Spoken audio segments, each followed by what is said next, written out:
الحمد لله وحده والصلاة والسلام على من لا نبي بعده أما بعد فأعوذ بالله من الشيطان الرجيم بسم الله الرحمن الرحيم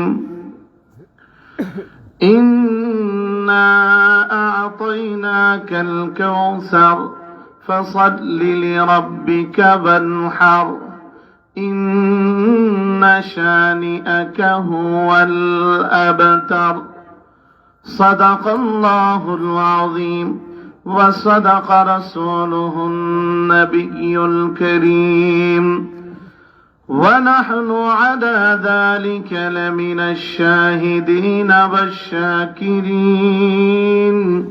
والحمد لله رب العالمين সকলেই মুহাব্বতের সাথে প্রাণ ভরে দুরূদ ইব্রাহিমি পাঠ করি আল্লাহুম্মা সাল্লি আলা মুহাম্মাদ ওয়া আলা আলি মুহাম্মাদ কামা সাল্লাইতা আলা ইব্রাহিম ওয়া আলা আলি ইব্রাহিম إنك حميد مجيد اللهم بارك على محمد وعلى آل محمد كما باركت على إبراهيم وعلى آل إبراهيم إنك حميد مجيد বাবনগাঁও উত্তরপাড়া জামে মসজিদের উদ্যোগে আয়োজিত চতুর্থ বার্ষিক ওয়াজ মাহফিলের আমার অত্যন্ত শ্রদ্ধাভাজন সভাপতি ও মঞ্চে উপবিষ্ট মুআজ্জাজ মুকাররম হযরত উলামায়ে কেরাম, সম্মুখ পানে উপবিষ্ট দিনদার ইমানদার মুসলমান ভাইরা, পর্দার অন্তরালে অবস্থানরত আমার অত্যন্ত শ্রদ্ধেয় মা ও বোনেরা, মহান আল্লাহ রাব্বুল আলামিনের আলিশান দরবারে লাখো কোটি শুকর সুজুদ যে মহান রব্বুল আলামিন আমাকে আপনাকে অত্যন্ত মহব্বত করে ভালোবেসে বিশ্বনবীর ভাষায় জান্নাতের বাগানে আসবার বসবার দুটো দিনই কথা বলবার শুনবার তৌফিক দান করেছেন। আসুন সেই মহান রব মহান মালিকের দরবারে অন্তরের অন্তঃস্থল থেকে কালিমাতুশ শুকর আদায় করি। সকলে জবান খুলে এক বাক্যে বলি আলহামদুলিল্লাহ। রাত্র বাজে এখন প্রায় 11টা। এতক্ষণে আপনারা সকলে নাক টেনে ঘুমোতেন, কিন্তু এখনো পর্যন্ত এই গভীর রজনীতে বসে আছেন।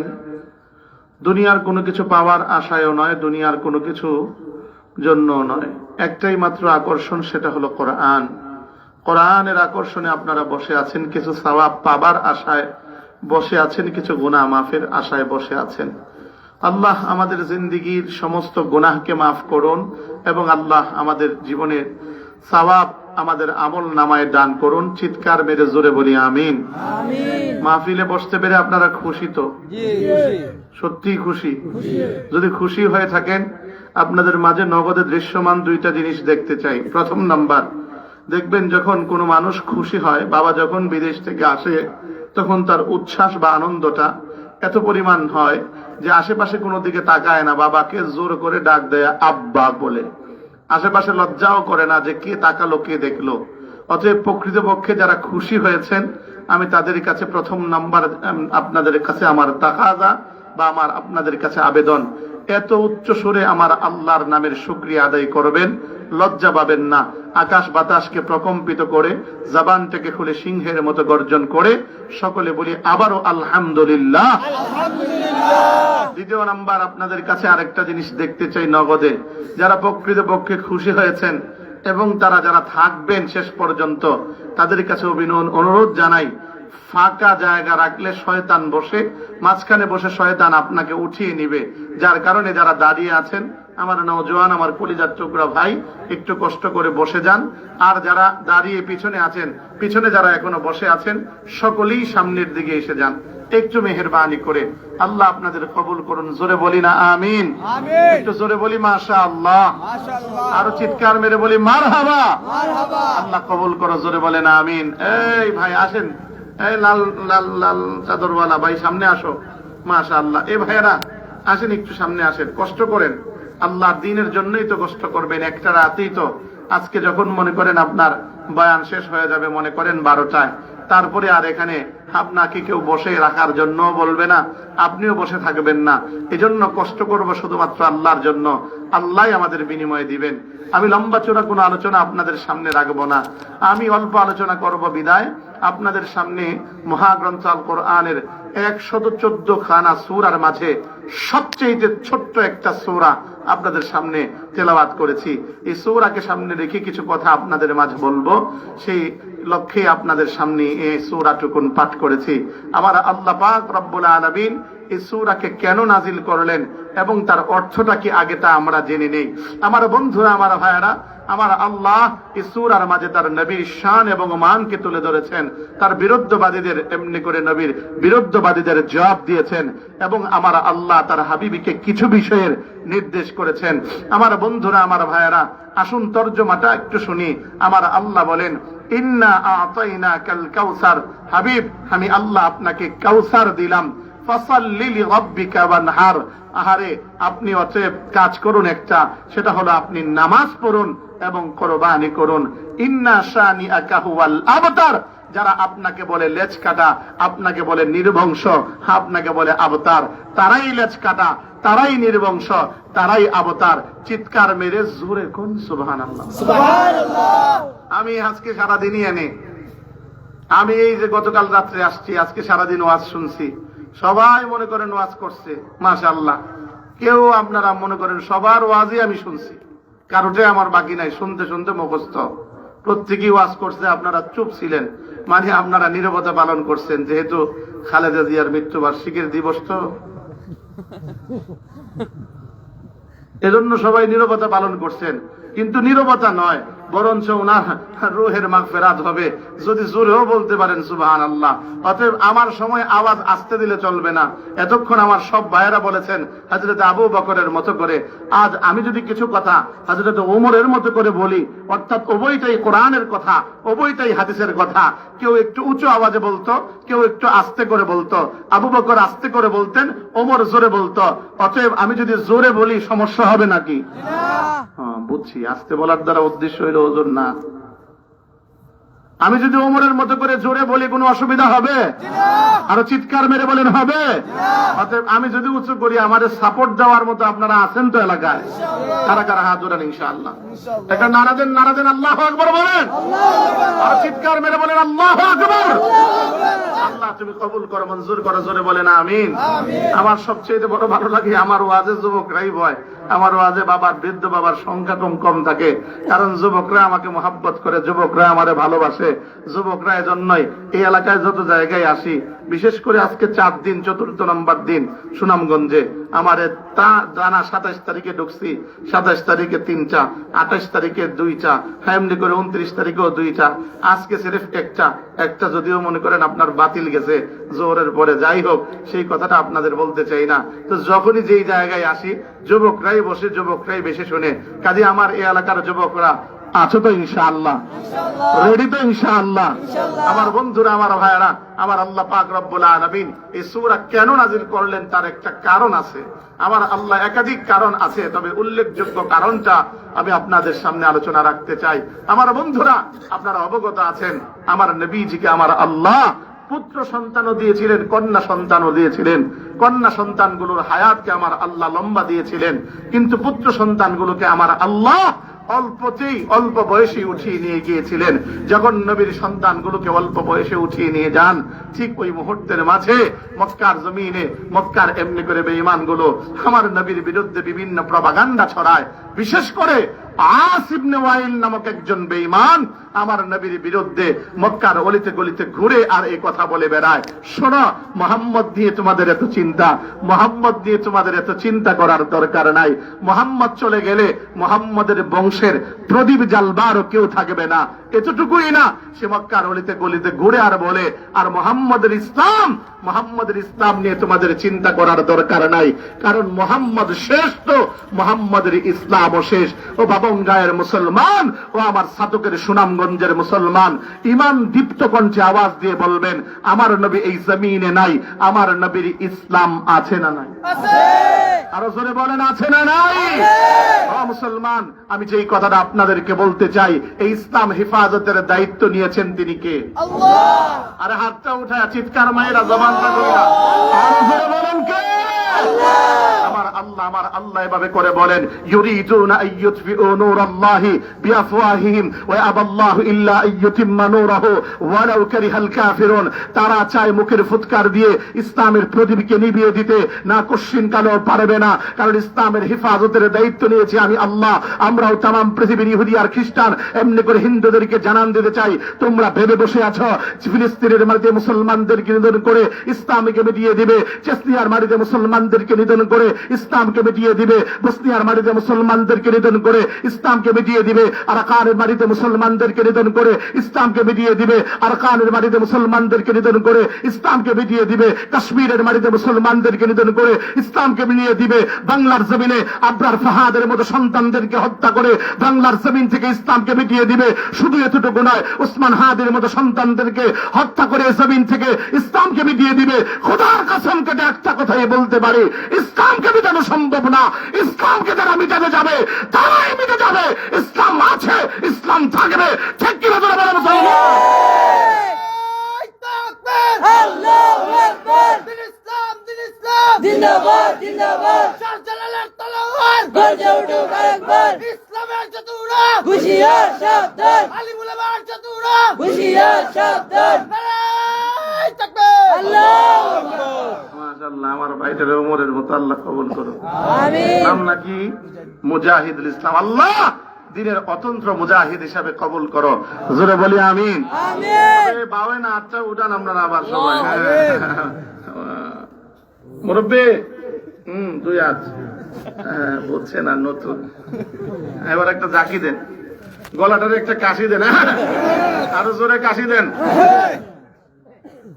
কিটাও আপনি হাত নামে রাখছেন কি? মুসলমান মানুষে হাত দেন, মনে করছে কানা হুজুরের।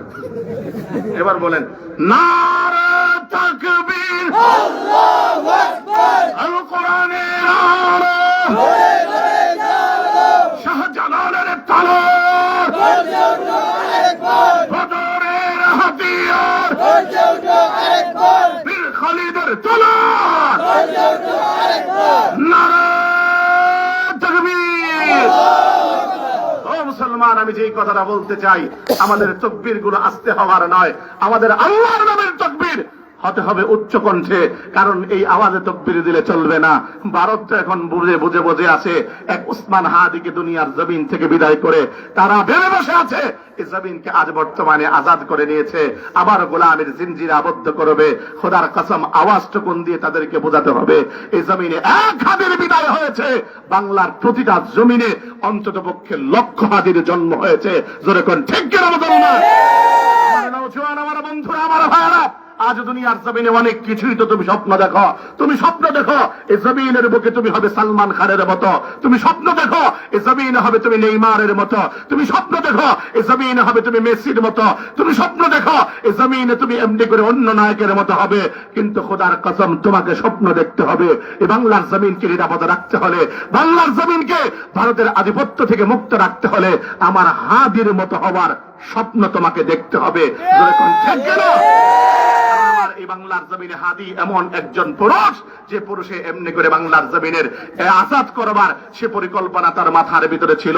তুমি আমি হাদিকে চিনি নাই, ঠিকই ভারত চিনেছে, ঠিকই ভারতের রগুলো চিনেছে, যার কারণে বাংলার জমিনে ক্লিন মিশনের মাধ্যমে আমার ভাই হাদিকে শহীদ করে দিয়েছে। আমরাও তাদেরকে একটা কথা শোনায় দিতে চাই, তোরা এই কথা ভাবিস না, তোরা এই কথা ভেবে বসে চাইছিস না, জালেমের গোষ্ঠী আমার এক হাদিকে এমনি করে হত্যা করে তাকে বুঝেছিস তোরা পরাজিত পরাভূত করে দিলি না, হাদিকে তোরা শহীদ করে এই জমিনের বুকে তাকে ধন্য করলি। কারণ আমার বারবার একটা কথা মনে হয়, ভাই হাদি এটা যদি তোর লাশ না হয়া আমি দিলওয়ার হোসেন ভাইজির লাশটা হতো, আমি বড় ধন্য ছিলাম। কারণ টুকুন হলো, কবিতা এইভাবে করে বলেন, এমন জীবন তুমি করো হে গঠন, মরিলে হাসিবে, মরিবে হাসিবে তুমি, কাঁদিবে ভুবন। বাস্তবিক তাই, হাদি এই জমিন থেকে বিদায় নিয়েছে। ও মুসলমান, লক্ষ্য করে দেখবেন হাদির জানাজায় যতগুলো মানুষ অংশগ্রহণ করেছিল, শুধু তামাম এমনি করে বাংলাদেশে নয়, বাঙালি যত ভাষাভাষী ছিল প্রত্যেকেই তার জন্য কেঁদেছে। জোরে কোন ঠিক কিনা? আরে এতটুকু না, সাধারণ মানুষ তো না, বরঞ্চ বড় বড় আলেমরাও কেঁদেছে। আমার আল্লামা মামুনুল হক হাফিজাহুল্লাহ এমনি করে চোখের পানি ও বিসর্জন দিয়েছেন। শুধু তা না, তার লাশটাকে কাঁধে তুলবার জন্য এমনি করে সে প্রতিযোগিতা করেছে। শুধু এতটুকু না, হাকিমুন নফস আল্লামা মুশতাকুন নবী কাসিমি দামাত বারকাতুহুমের বেলায় আনিসুর রহমান আশরাফি সাহেব হুজুর এভাবে করে বলেন, আমার শাইখ আমি দেখেছি ভাতের প্লেট সামনে নিয়ে বাচ্চার মতো কেঁদেছে হাদির জন্য। আর এতটুকু ভালোবাসা নয়, শুধু আনিসুর রহমান আশরাফি সাহেব প্রতিটা জায়গায় কেবলমাত্র তার কথাই বলে। আমার ভাই এমনি করে শেখ আহমদুল্লাহ হাফিজাহুল্লাহ বারবার তার জন্য কেঁদেছেন। শুধু এতটুকু না, আব্দুল হাই সাইফুল্লাহ ভাই বারবার করে কেঁদেছেন। আমার প্রিয় ভাই আব্দুর রহিম আল মাদানী আমার সঙ্গে ফোনে বারবার কেঁদেছেন। আমি বলি, বাংলাদেশের শত আলেম, শত এমনি করে ওলামায়ে কেরাম, শত মসজিদের ইমাম, শত ওলামা, শত এমনি করে মাদ্রাসার ছাত্র, শুধু এতটুকু না, তামাম বাংলাদেশের অসংখ্য মায়েরা তার জন্য কেঁদেছে। তার মূল কারণটুকুন ছিল, তার অন্তরে যেমন ছিল আল্লাহর ভয়, তেমন ছিল দেশপ্রেম। জোরে কোন ঠিক কিনা? জওয়ান প্রস্তুত হও, হাদির মতো হওয়ার চেষ্টা করো, তুমি হাদি বনার চেষ্টা করো। আজ তো ভারত আমাদেরকে বিভিন্ন রূপে হুমকি আর ধমকি দেয়। আমাদের দেশের সুশীল গুলো এই কথা বলে, ভারতের ব্যাপারে আমরা যেন কথা না বলি। আরে ভারতের শুভেন্দ্র বাবু যে হুমকি আমাদেরকে দেয়, সেই কথা বলতে চায়, বাংলাদেশ নাকি রাজাকার আর জঙ্গিবাদে বকরে ভরে গিয়েছে। বাংলাদেশকে এবার মুক্ত করা দরকার, বাঙালিকে অন্তত পক্ষে স্বাধীন আবার নতুন করে বলা দরকার। আমি শুভেন্দ্র বাবুকে একটা কথাই জানান দিতে চাই, শোনো, বাংলাদেশ রাজাকার আর জঙ্গি নয়, বাংলাদেশে আছে সাচ্চা ইমানদার। খুদার কসম, এদেরকে নতুন করে তকমা দিয়ে আবার যদি এই দেশের মধ্যে বিশৃঙ্খলা করার চেষ্টা করো, অতীতে 5ই আগস্টে তো তোমাদেরকে বাংলার জমিনে তোমাদের সৈন্যদেরকে নিরাপদে বর্ডার ক্রস করার সুযোগ দিয়েছিলাম। আগাম দিনে যদি আমার বাংলার দিকে হাত বাড়াও, হাতকে ভেঙে দিব। আমার বাংলার দিকে যদি চক্ষু দিয়ে তাকাও, চক্ষু গবরে দিব। আগাম দিনে আমার বাংলার দিকে যদি অন্তত পক্ষে 1 ইঞ্চি মাটি দখল করার চেষ্টা করো, খুদার কসম, শেখ কাদিয়ার সন্তানেরা, শেখ বাগার সন্তানেরা, এমনি করে শাহজালালের সন্তানেরা, শেখ গহরপুরের সন্তানেরা এই জমিনের বুকে তোমাদেরকে পুঁতে দিবে। ঠিক কিনা বলো মুসলমান? আমার বন্ধুরা, আমার ভাইয়েরা, কাজী প্রস্তুত আছে তো নওজোয়ান ইনশাআল্লাহ? কাজী কার হাত ওটাও তো দেখি ইনশাআল্লাহ। নারা দাও আল্লাহু আকবার, বলো না কবুল করো, জোরে বলেন আমিন। আম করে কি কয় জানেন, বাঙালি তো কত কিচ্ছু নাই। হুজুর বুঝছেন নি, আমাদেরকে কয় তোদের অস্ত্র নাই, তোদের গোলা বারুদ নাই, তোদের বিমান নাই, তোদের কামান নাই, তোদের লোকবল নাই, তোদের থেকে সবকিছুই তো আমরা বেশি। আমি বলি অসুবিধা নাই, একবার তাকায় দেখে না ভাই ইমানের গোষ্ঠী অতীতের দিকে। বদরের প্রান্তরে তো তোরা বেশি ছিলি, আমরা তো কম ছিলাম। আমরা ছিলাম কেবল 313, তোরা ছিল ওই মুহূর্তের মধ্যে 1000। আহারে, উহুদের প্রান্তরে আমরা ছিলাম কেবল মাত্র 1000, তোরা ছিল 3000। মুতার প্রান্তরে আমরা ছিলাম কেবল 3000, তোরা ছিল ওই জায়গার ভিতরে প্রায় 2 লক্ষ। বিজয়ের মালা তোরা পড়তে পারিস নাই, আমরাই পড়েছিলাম। আমার আল্লাহর ঘোষণা, কাম মিন ফিআতিন খালিলাতিন গালাবাত ফিআতান কাসীরাতান বিইذنিল্লাহ। আমার আল্লাহ এটাই বলেন, আমার আল্লাহ অধিকের সামনে অল্পকে বিজয় দিয়েছেন। আমরা একটাই কথাই বলতে চাই, এখন আর আমাদের বাংলা নিয়ে স্বপ্ন নাই, বাংলা নিয়ে আমরা স্বপ্ন দেখি না, বরঞ্চ এখন তো আমরা মুসলমান স্বপ্ন দেখি। আগাম দিনে তাদের দিল্লির লাল কেল্লায় আমরা মুসলমান কালিমার পতাকা উড়াবো। ঠিক কি কথা বলে মুসলমান? নাম করে হুমকি আর ধমকি দিয়ে লাভ নাই। ও মুসলমান, প্রস্তুত থাকতে হবে। ওরা ভেবেছে হাদিকে বিদায় করে ভারতের আধিপত্য আবার পুনরায় এই জমিনে ঢুকাবে। আমি বলি না, হাদি তুমি চলে গিয়েছো, অসুবিধা নাই। বাংলার জমিনে আমরা শত যুবক আজ জাগ্রত আছি। তোমার স্বপ্নকে এই জমিনের বুকে আমরা বাস্তবায়ন করে ছাড়বো। কথা কস না কেন তোরা? আরো জোরে বলস না কেন? আজ অসুস্থ নওজোয়ান ইনশাআল্লাহ আল্লাহ কবুল করো, জোরে বলেন আমিন। আরো জোরে বলি না আমিন। এজন্য আমাদের আওয়াজ আসতে হবে না জোরে হবে? আরো জোরে হবে না আসতে হবে? একবার জোরে কোন তো সুবহানাল্লাহ। আর চিৎকার মেরে বলেন তো আল্লাহ আলহামদুলিল্লাহ। আলহামদুলিল্লাহ। জবান খুলে বলেন তো আল্লাহু আকবার। আল্লাহু আকবার। মুসলমান আমার বন্ধুরা আমার বাড়া লক্ষ্য করে দেখুন, আল্লাহর নবী বিশ্ব নবী রাহমাতুল লিল আলামিন যেই মুহূর্তে যখন নাকি বেঈমানগুলো নবীর বিরুদ্ধে প্রপাগান্ডা ছড়ায়, আমার নবী এবার ঘরের ভিতরে ঢুকরে কাঁদে। তার কারণটুকু হলো আল্লাহর নবী এমনি তো সন্তানগুলোকে কাঁধের মধ্যে নিয়ে নিজ হস্তে এমনি করে কবরের মধ্যে নবীজি লাশগুলো রাখেন। নিজ সন্তানের লাশ এই দুনিয়ার জমিনে তার চাইতে বড় বোঝা আর কোনো কিছু হতে পারে না। আমার বন্ধুরা আমার ভাইয়েরা, আল্লাহর নবী যখন নাকি এভাবে করে করে লাশগুলো রাখেন, অপরদিকে বেঈমানগুলো যখন নবীর বিরুদ্ধে প্রপাগান্ডা ছড়ায়, নবীর বিরুদ্ধে এগুলো বলে, মনের ভিতরে বড় ব্যথা পান। আল্লাহ পাক রব্বুল আলামিন ওই মুহূর্তের মাঝে এই সূরা কাউসার নাজিল করে দেন। আমার আল্লাহ ডেকে ডেকে বলেন, ইন্না আতাইনা কাল কাউসার। ওগো নবীজি, 4 সন্তান উঠা নিলাম, বিনিময়ে আমি আল্লাহ আপনাকে কাউসার দিলাম। জোরে কোন সুবহানাল্লাহ। কাউসারের অনেকগুলো ব্যাখ্যা রয়েছে, তন্মধ্যে উল্লেখযোগ্য ব্যাখ্যাগুলো আপনাদেরকে শোনাবো। কেবল 2টা ব্যাখ্যা আপনাদেরকে জানান দিতে চাই আমার বন্ধুরা আমার ভাইয়ারা। প্রথম নম্বর ব্যাখ্যা হলো, নবী গো এমন আমি আপনাকে কাউসার দিলাম, এর অর্থ হলো আমি আল্লাহ আপনাকে হাউজে কাউসার দিলাম। বলে কেমন হাউজে কাউসার? যা দুধের চাইতেও অধিকতর সাদা, মধুর চাইতেও অধিকতর মিষ্টি, যা যদি একবার কোনো একটা মানুষ পান করে জান্নাতে যাবার আগ পর্যন্ত ওই মানুষটার কোনো তৃষ্ণাই লাগবে না। জোরে কোন সুবহানাল্লাহ। ওই হাউজে কাউসার চানকার হাত উড়ান ইনশাআল্লাহ। নারা দেন আল্লাহু আকবার বলে। আল্লাহ সকলকে কবুল করুক, সকলকে নসিব করুক। জোরে বলেন আমিন।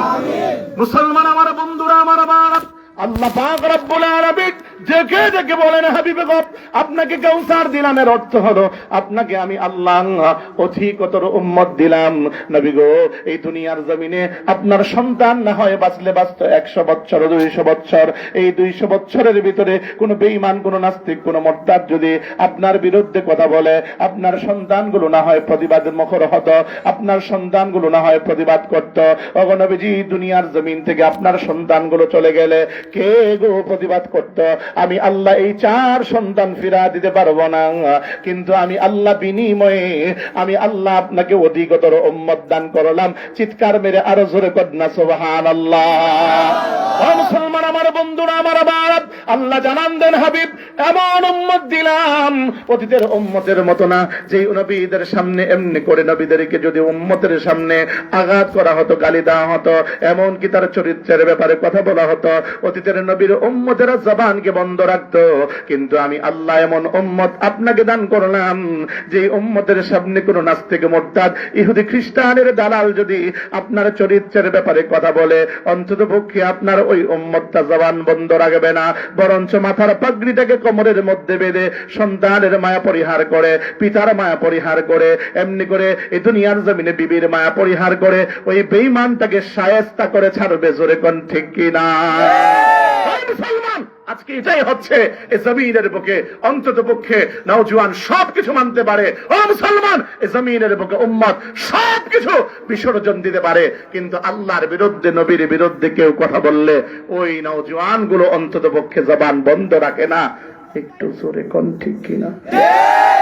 এটাই তো এই জমিনের বুকে। টাকা দেখেন না 2013 শাপলা চত্বরে যে মুহূর্তের মাঝে আল্লাহ মাহমুদ শফি রহমতুল্লাহি আলাইহি যখন ডাক দিয়েছিলেন, আসো এই জমিনের বুকে কাদিয়ানীদেরকে অমুসলিম ঘোষণা করা লাগবে, আসো এই জমিনের বুকে ব্লগার নাস্তিকদেরকে ফাঁসির রায় কার্যকর করা লাগবে, ওই মুহূর্তের মাঝে তামাম বাংলাদেশ থেকে পঙ্গপালের মতো নবীর প্রেমিকরা ছুটে গিয়েছিল। ওই মুহূর্তের মাঝে রাতের এমনি করে লাইটকে অফ করে তামাম বাংলাদেশের সমস্ত এমনি করে আশিক রাসূলদের বুকের ভিতরে গুলি করে যাজরা করে করে সে ফ্যাসিস্ট সরকার তাদেরকে হত্যা করেছিল।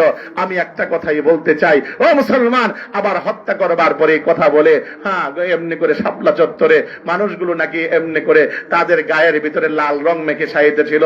আমি যেই কথাটা বলতে চাই, বাংলার জমিনে যদি অন্তত পক্ষে সমস্ত বিচার হতে পারে, 50 বছর 60 বছরের আগের বিচার যদি হতে পারে, এই জমিনের বুকে নতুন করে কোর্ট কায়েম করে আমরাও একটা দাবি রাখতে চাই, 2013 শাপলা চত্বরে যারা হত্যাযজ্ঞ চালিয়েছিল, যারা হত্যা করেছিল, আশিক রাসূলদের বুকের ভিতরে গুলি চালিয়েছিল, তাদেরকেও বাংলার জমিনে বিচার করতে হবে, ফাঁসি দিতে হবে।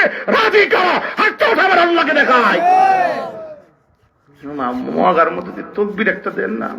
নারে তাকবীর, আল্লাহু আকবার। দিল ইসলাম, দিল ইসলাম জিন্দাবাদ, জিন্দাবাদ। আল কোরআনের আলো ঘরে ঘরে জালো, শাহ জালালের তলোয়ার গর্জে উঠুক আরেকবার, পীর খালেদের আলোয়ার গর্জে উঠুক আরেকবার। মুজাহিদ শাহ, নারে তাকবীর, মুজাহিদ মানুষ দাঁড়ায় বুঝা দেন, দেখি কেমন আওয়াজ দেয়। দাঁড়ান। নারে তাকবীর, আল্লাহু আকবার। দিল ইসলাম, দিল ইসলাম জিন্দাবাদ, জিন্দাবাদ। শাহ জালালের তলোয়ার গর্জে উঠুক আরেকবার, পীর খালেদের তলোয়ার গর্জে উঠুক আরেকবার। নারে তাকবীর, আল্লাহু আকবার। মাশাআল্লাহ, মারহাবা। আল্লাহ আপনাদেরকেও হযরত ওমরের মতো কবুল করুন। আমিন। না, আপনারা কিপটা না, কিন্তু এতক্ষণ কালেকশনে অনেকটা দিয়েছেন, তার মানে আপনারা অনেক দিলওয়ালা। তে কি বলতে যায় কিপটামি করেন কে? চিৎকার মেরে জোরে করেন না আমিন। আমিন। হ্যাঁ, নিজে করলে দোয়া করছে, এজন্য কইছেন বুঝি। সিটার তো কম না। ওরে বাপ্পা, হ্যাঁ, আল্লাহ আপনাদের কবুল করুন, জোরে বলেন আমিন। আমিন। আমার বন্ধুরা, আমার ভাইরা, অতএব কিছুক্ষণ চলবে, চলবে ও মুসলমান। এই জন্য বলি, নবীকে ভালোবাসা লাগবে, নবীকে মোহাব্বত করা লাগবে, নবীর প্রতি জীবনকে বিসর্জন দেয়া লাগবে, তাহলে প্রকৃত মুমিন হওয়া যাবে। নবী তো এটাই বলেন, লা ইউমিনু আহাদুকুম হাত্তা আকুনা আহাব্বা ইলাইহি মিন ওয়ালিদিহি ওয়া ওয়ালাদিহি ওয়ান নাসি আজমাইন। ততক্ষণ মুমিন হতে পারবা না যতক্ষণ পর্যন্ত নিজের সন্তান, নিজের পিতামাতা, এমনকি तमाम পৃথিবী থেকে আমি রাসূলকে মোহাব্বত করবে না। ও আমার বন্ধু, আমার ভাই, একবার তো লক্ষ্য করেন, নবীকে ভালোবাসবো না তো কাকে ভালোবাসবো? আর এই দুনিয়ার জমিনে আমার আপনার নবী আমাকে আপনাকে ভালোবেসেছেন। আরে কত পরিমাণ ভালোবেসেছেন, একটু হৃদয়ের কান লাগায় কথাগুলো শুনবার চেষ্টা করেন। আমার নবী জন্মের পর থেকে নিয়ে মৃত্যু পর্যন্ত, এমনি করে আল্লাহর আরশে আজিম থেকে নিয়ে রওজায়ে আতহার পর্যন্ত, এমনকি ময়দানে মাহশর পর্যন্ত প্রতি জায়গায় আমাকে আপনাকে ভালোবেসেছেন। আরে কত পরিমাণ ভালো আমার নবী আপনাকে বেসেছেন। হায় হায়, টাকা দেখো না আমার বাপ, টাকা দেখো না ও জওয়ান আমার বন্ধু, ও আমার পর্দানিশীল মা। আমার নবী ছোট্টকালে ওই মুহূর্তে বালকদের মতো খেলাধুলা করতেন না, তরুণদের মতো খেলাধুলা করতেন না, মাঠের কোনায় বসে বসে উম্মতের ফিকির করতেন। আরে আমার নবী যখন আমার আল্লাহর ডাকে আমার আরশে আজিমে যান, আমার আল্লাহর ডাকে যাবার পরে আমার আল্লাহ জিজ্ঞাসা করেন, হাবিব দুনিয়ার জমিন থেকে আসলেন কি নিয়ে আসলেন? আমার নবী এবার উত্তর করে বলে, আত্তাহিয়াতু লিল্লাহি ওয়াস সালাওয়াতু ওয়াত তাইয়্যিবাত। আমার আল্লাহ বড় খুশি হয়ে গেলেন, এবার ডেকে ডেকে বলতে লাগলেন, হাবিব দুনিয়ার জমিন থেকে এত কিছু আমার জন্য আনলেন, যান আমি আল্লাহর তরফ থেকে ঘোষণা হলো, আসসালামু আলাইকা আইয়ুহান নাবিয়্যু ওয়া রাহমাতুল্লাহি ওয়া বারাকাতুহু। আরে আপনার উপরে শান্তি এবং রহমত বর্ষিত হোক।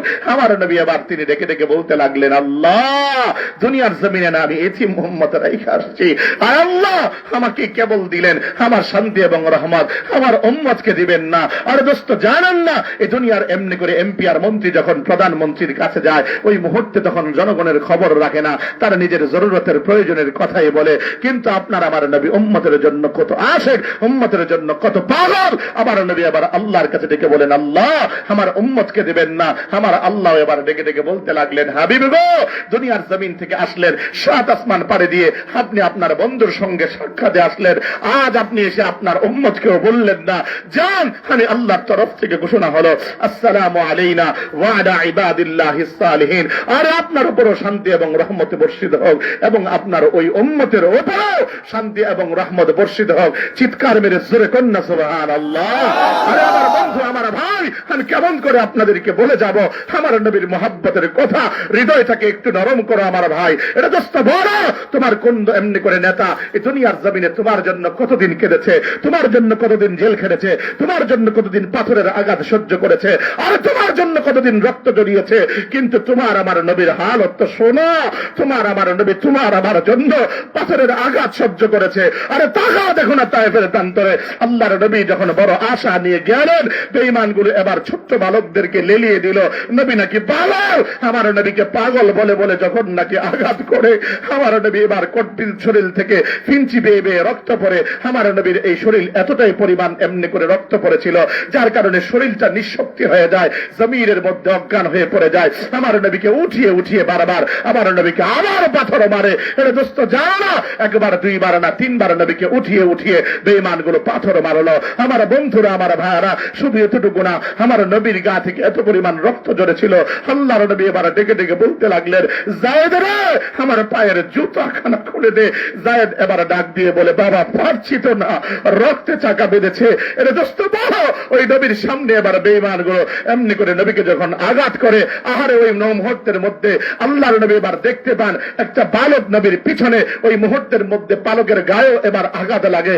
আরে দয়ার নবী, মায়ার নবী বালকটাকে জড়িয়ে ধরে, নিজ কোনো আত্মীয় না, নিজ কোনো প্রতিবেশীও না, নিজ কোনো সন্তানে না, হায় হায় নবী পাঠক বালকটাকে জড়িয়ে ধরে ডাক দিয়ে বলতে লাগলো, মারলে মার, আমাকে মার, এই বাচ্চাটাকে মারিস না, এই বাচ্চাটার কোনো দোষ নাই, এই বাচ্চাটার কোনো অপরাধ নাই। আরে দোস্ত কেমন করে তোমাদেরকে শোনা যাব? নবীর কাছে এবার এমনি করে ফেরেশতারা আসে, ডেকে বলে, ইয়া রাসূলুল্লাহ, বলেন না গো, এই বেঈমানদেরকে একটু উল্টায়া দেই। আল্লাহর নবী ডেকে ডেকে বলেন, ও ফেরেশতারা, ওরা আমাকে চিনে না, আমার আল্লাহকে চিনে না, কাজী আমি এবার ঘোষণা করলাম, ওদেরকে মাফ করে দিলাম। আমার নবী এত দয়ার নবী, এত মায়ার নবী ছিলেন। আরে বলো না, তোমার কন্যাটা তোমার জন্য এভাবে করে রক্ত জড়িয়েছে, নবী এবার উহুদের প্রান্তরে নিজের দান্দার মোবারক শহীদ করেছে। আরে বলো, এই দুনিয়ার জমিনে তোমার কোন নেতা তোমার জন্য জেল খেটেছে? আমার নবী জেল খেটে গেছেন শিয়াবে আবে তালেবের মধ্যে 3 বছর আমার নবী কোনো কিছু খেতে পান নাই। আমার নবী বড় কষ্ট করে এভাবে করে করে গাছের ছাল খেয়ে খেয়ে নবীজি এভাবে করে দিন কাটিয়েছেন। আরে বলো, তোমার কোন নেতা তোমার জন্য দেশান্তর হয়েছে? কিন্তু আমার নবী রাহমাতাল লিল আলামিন তোমার আমার জন্য দেশান্তর হয়েছেন। এর বাপ টাকা দেখেন, আল্লাহর নবী মক্কার জমিন থেকে যখন মদিনায় যান, আমার নবী এমনি করে মক্কার দিকে তাকা তাকায় সীমান্তবর্তী এলাকায় গিয়ে এবার কাবা গৃহের দিকে তাকা তাকায় অঝরে কাঁদেন আর ডেকে ডেকে বলেন, মক্কার মানুষেরা রে, আমার যদি তারা বিদায় না করতি, আমার সাহাবীদের উপরে যদি আঘাতের উপরে আঘাত না করতি, খোদার কসম এই জমিন থেকে আমি যেতাম না, এই জমিনে আমি চিরকাল থেকে যেতাম। আল্লাহর নবী বিশ্ব নবী রাহমাতাল লিল আলামিন এবার মক্কার জমিন থেকে বিদায় নিলেন। এটা দোস্ত বলো আমাকে, তোমার নবী তোমার অমনি করে তোমার কোন নেতা মৃত্যুর আগে তোমার কথা স্মরণ করেছে? কিন্তু তোমার আমার নবীর হালত তো শোনো। আল্লাহর নবী যেদিন অসুস্থ দুনিয়ার জমিন থেকে বিদায় নেবেন, ওই দিনের হালত তোমাদেরকে শোনাই। আল্লাহর নবী ওই অবস্থার ভিতরে শুনতে পান কে যেন নবীর দরজার সামনে এসে সালাম জানায়, ঘরে ঢুকবার জন্য পারমিশন চায়। নবী আবার ডেকে ডেকে বলেন, ফাতেমা যাও না, কে এসেছে সালাম জানায়, ঘরে ঢুকবার জন্য পারমিশন চায়। আল্লাহর নবীর মেয়ে গেলেন তো ঘরের দরজা খাড়া খুললেন, চিৎকার বেড়ে এসে নবীজির কাছে পড়ে গেলেন। আল্লাহর নবী প্রশ্ন করলেন, কি হয়েছে রে মা, বলো। ওই অবস্থার ভিতরে ফাতেমা এবার ডেকে ডেকে বলতে লাগলো, বাবা ঘরের দরজার সামনে এমন একজন লোক দণ্ডায়মান যাকে আমি আরবেও দেখি নাই, যারে আজমেও দেখি নাই। হায় বাবা, ওই যে ব্যক্তির পা হলো জমিনে, মাথা হলো তার আসমানে। নবী আমার বুঝতে বাকি রইল না, সে আর কেউ নয়, সে হলো মালাকুল মউত আজরাইল। হায় আমার নবী ওই মুহূর্তের মধ্যে বলতে লাগলেন, মারে এটা তো হলো মালাকুল মউত আজরাইল। ফাতেমা এবার চিৎকার করে কাঁদে, এবার ডেকে ডেকে বলে, আব্বা অন্তত পক্ষে তারে ঘরে ঢুকবার জন্য পারমিশন দিবেন না। কারণ হলো আপনি জানেন তারে ঘরে ঢুকবার জন্য পারমিশন দিবেন না। নবী উত্তর করে বলে, মা এ তো মালাকুল মউত আজরাইল, কারে ঘরে ঢুকবার ক্ষেত্রে পারমিশন চায় না। আজ তোমার বাবার ঘরের দরজার সামনে এসে পারমিশন চায়, এটা তোমার বাবার সম্মান। এটা দোস্ত কেমন করা বলবো? হযরতে ফাতেমা যখন কাঁদেন, নবী বলে, কাঁদো কেন? ফাতেমা এবার উত্তর করে বলে, বাবা আপনি জানেন না আপনার মেয়ের ঘরের অবস্থা, বাবা আপনার সন্তানের ঘরের অবস্থাটা বড় কঠোর। 2-3 দিন চলে যায়, ঘরের চুলার ভিতরে যখন আগুন ধরে না, আমার হাসান হুসাইন যখন খিদার তাড়নায় ছটফট করতে থাকে।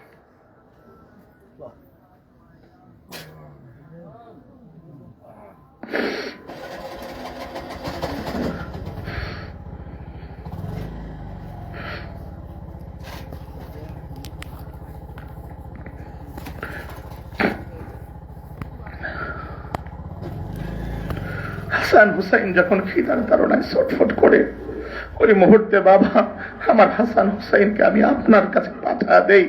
যখন আপনার চেহারাখানা আমার হাসান হুসাইন দেখে, ওই মুহূর্তের মাঝে তাদের 2-3 দিনের খিদার তাড়না বিছে যায়। এটা দোস্ত আমার নবীর চেহারা তো এমন ছিল, বেঈমানগুলো দেখলে বেঈমানদের অন্তরের ভিতরে রোগ বা ভয় পয়দা হতো। কিন্তু মুসলমান যখন দেখতো আমার নবীর চেহারাখানা, মুসলমানের অন্তরটা জোড়ায় যেত।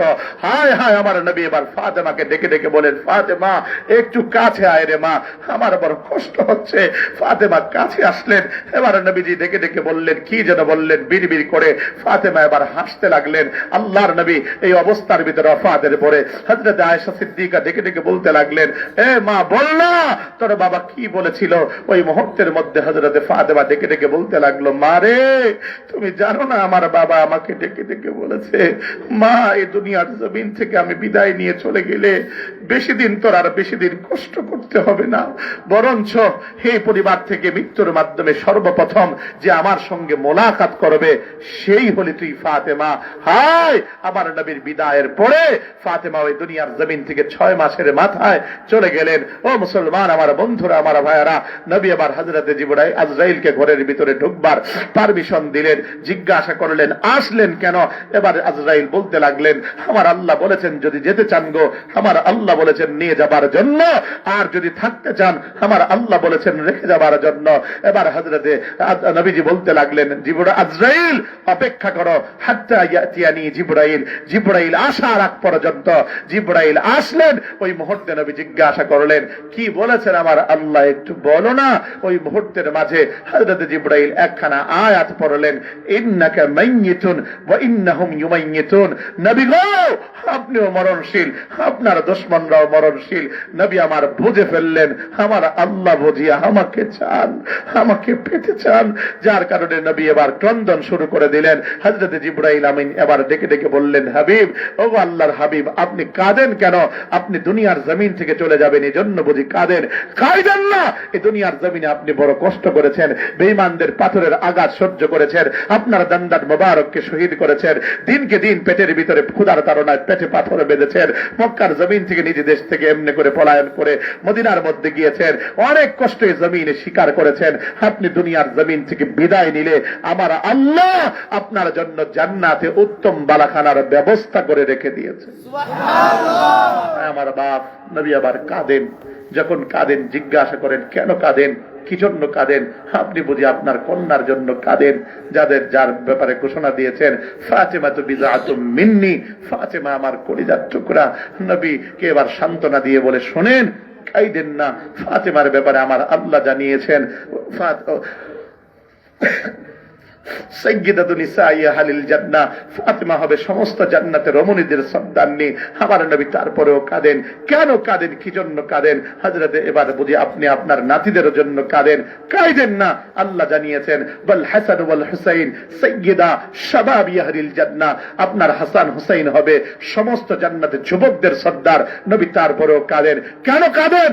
বুঝেছি তামাম জীবন যাদের জন্য কেঁদেছেন তাদের জন্য বুঝি কাঁদেন। নবী বলে, হ্যাঁ জিবরাইল তাদের জন্যই কাঁদে। আরে বলো আমার নওজোয়ান, কতদিন তোমার নেতা তোমার জন্য কেঁদেছেন, কিন্তু আমার নবীর হালত শোনো। আমার নবী যখন নামাজে দাঁড়াতেন লম্বা সময় করে নামাজের ভিতরে দাঁড়িয়ে থাকতেন। আরে নামাজের ভিতরে দাঁড়িয়ে দাঁড়িয়ে কি করতেন জানো? হযরত আয়েশা সিদ্দিকা বলেন, এত লম্বা সময় এমনি করে ইশারের পর থেকে নিয়ে ফজর পর্যন্ত নবী নামাজে দাঁড়ায় থাকতেন। পা গুলো ধরে ধরে দেখতাম পিলারের মতো শক্ত হয়ে যেত। আমার নবী একটা আয়াত পড়তে পড়তে সারা রাত কাটায় দিতেন। কি সেই আয়াত জানো? আমার নবী কথা বলতেন, ইন তুআযিবহুম ফাইন্নাহুম ইবাদুক ওয়া ইন তাগফির লাহুম ফাইন্নাকা আনতাল আজিজুল হাকীম। রব্বুল আলামিন, আমার এই উম্মত আপনার এই বান্দা, এদেরকে যদি গুনাহের কারণে শাস্তি দেন আল্লাহ আপনার কোনো লাভ নাই। আল্লাহ এদেরকে যদি আপনি মাফ করা দেন আল্লাহ আপনার কোনো লস নাই, কাজে এদেরকে মাফ করা দেন না। আরে আমার নওজোয়ান, আজ তুমি গুনাহ করো, কত দিব্যি গুনাহ করছো, কিন্তু তোমার আমার নবী তোমার আমার আল্লাহর সামনে দাঁড়িয়ে দাঁড়িয়ে তোমার আমার মাগফিরাতের ব্যবস্থা করছে। আর তুমি জানো না এই দুনিয়ার একজন জজের সামনে উকিল যেমনে দাঁড়া দাঁড়া বারবার আসামিকে বাঁচাবার জন্য বিভিন্ন বাহানা করে, তোমার আমার নবীও তোমাকে আমাকে বাঁচাবার জন্য এভাবে করে করে বিভিন্ন বাহানা করতেন। আরে এতটুকু না, নবী লম্বা রুকু করতেন, লম্বা সেজদা করতেন।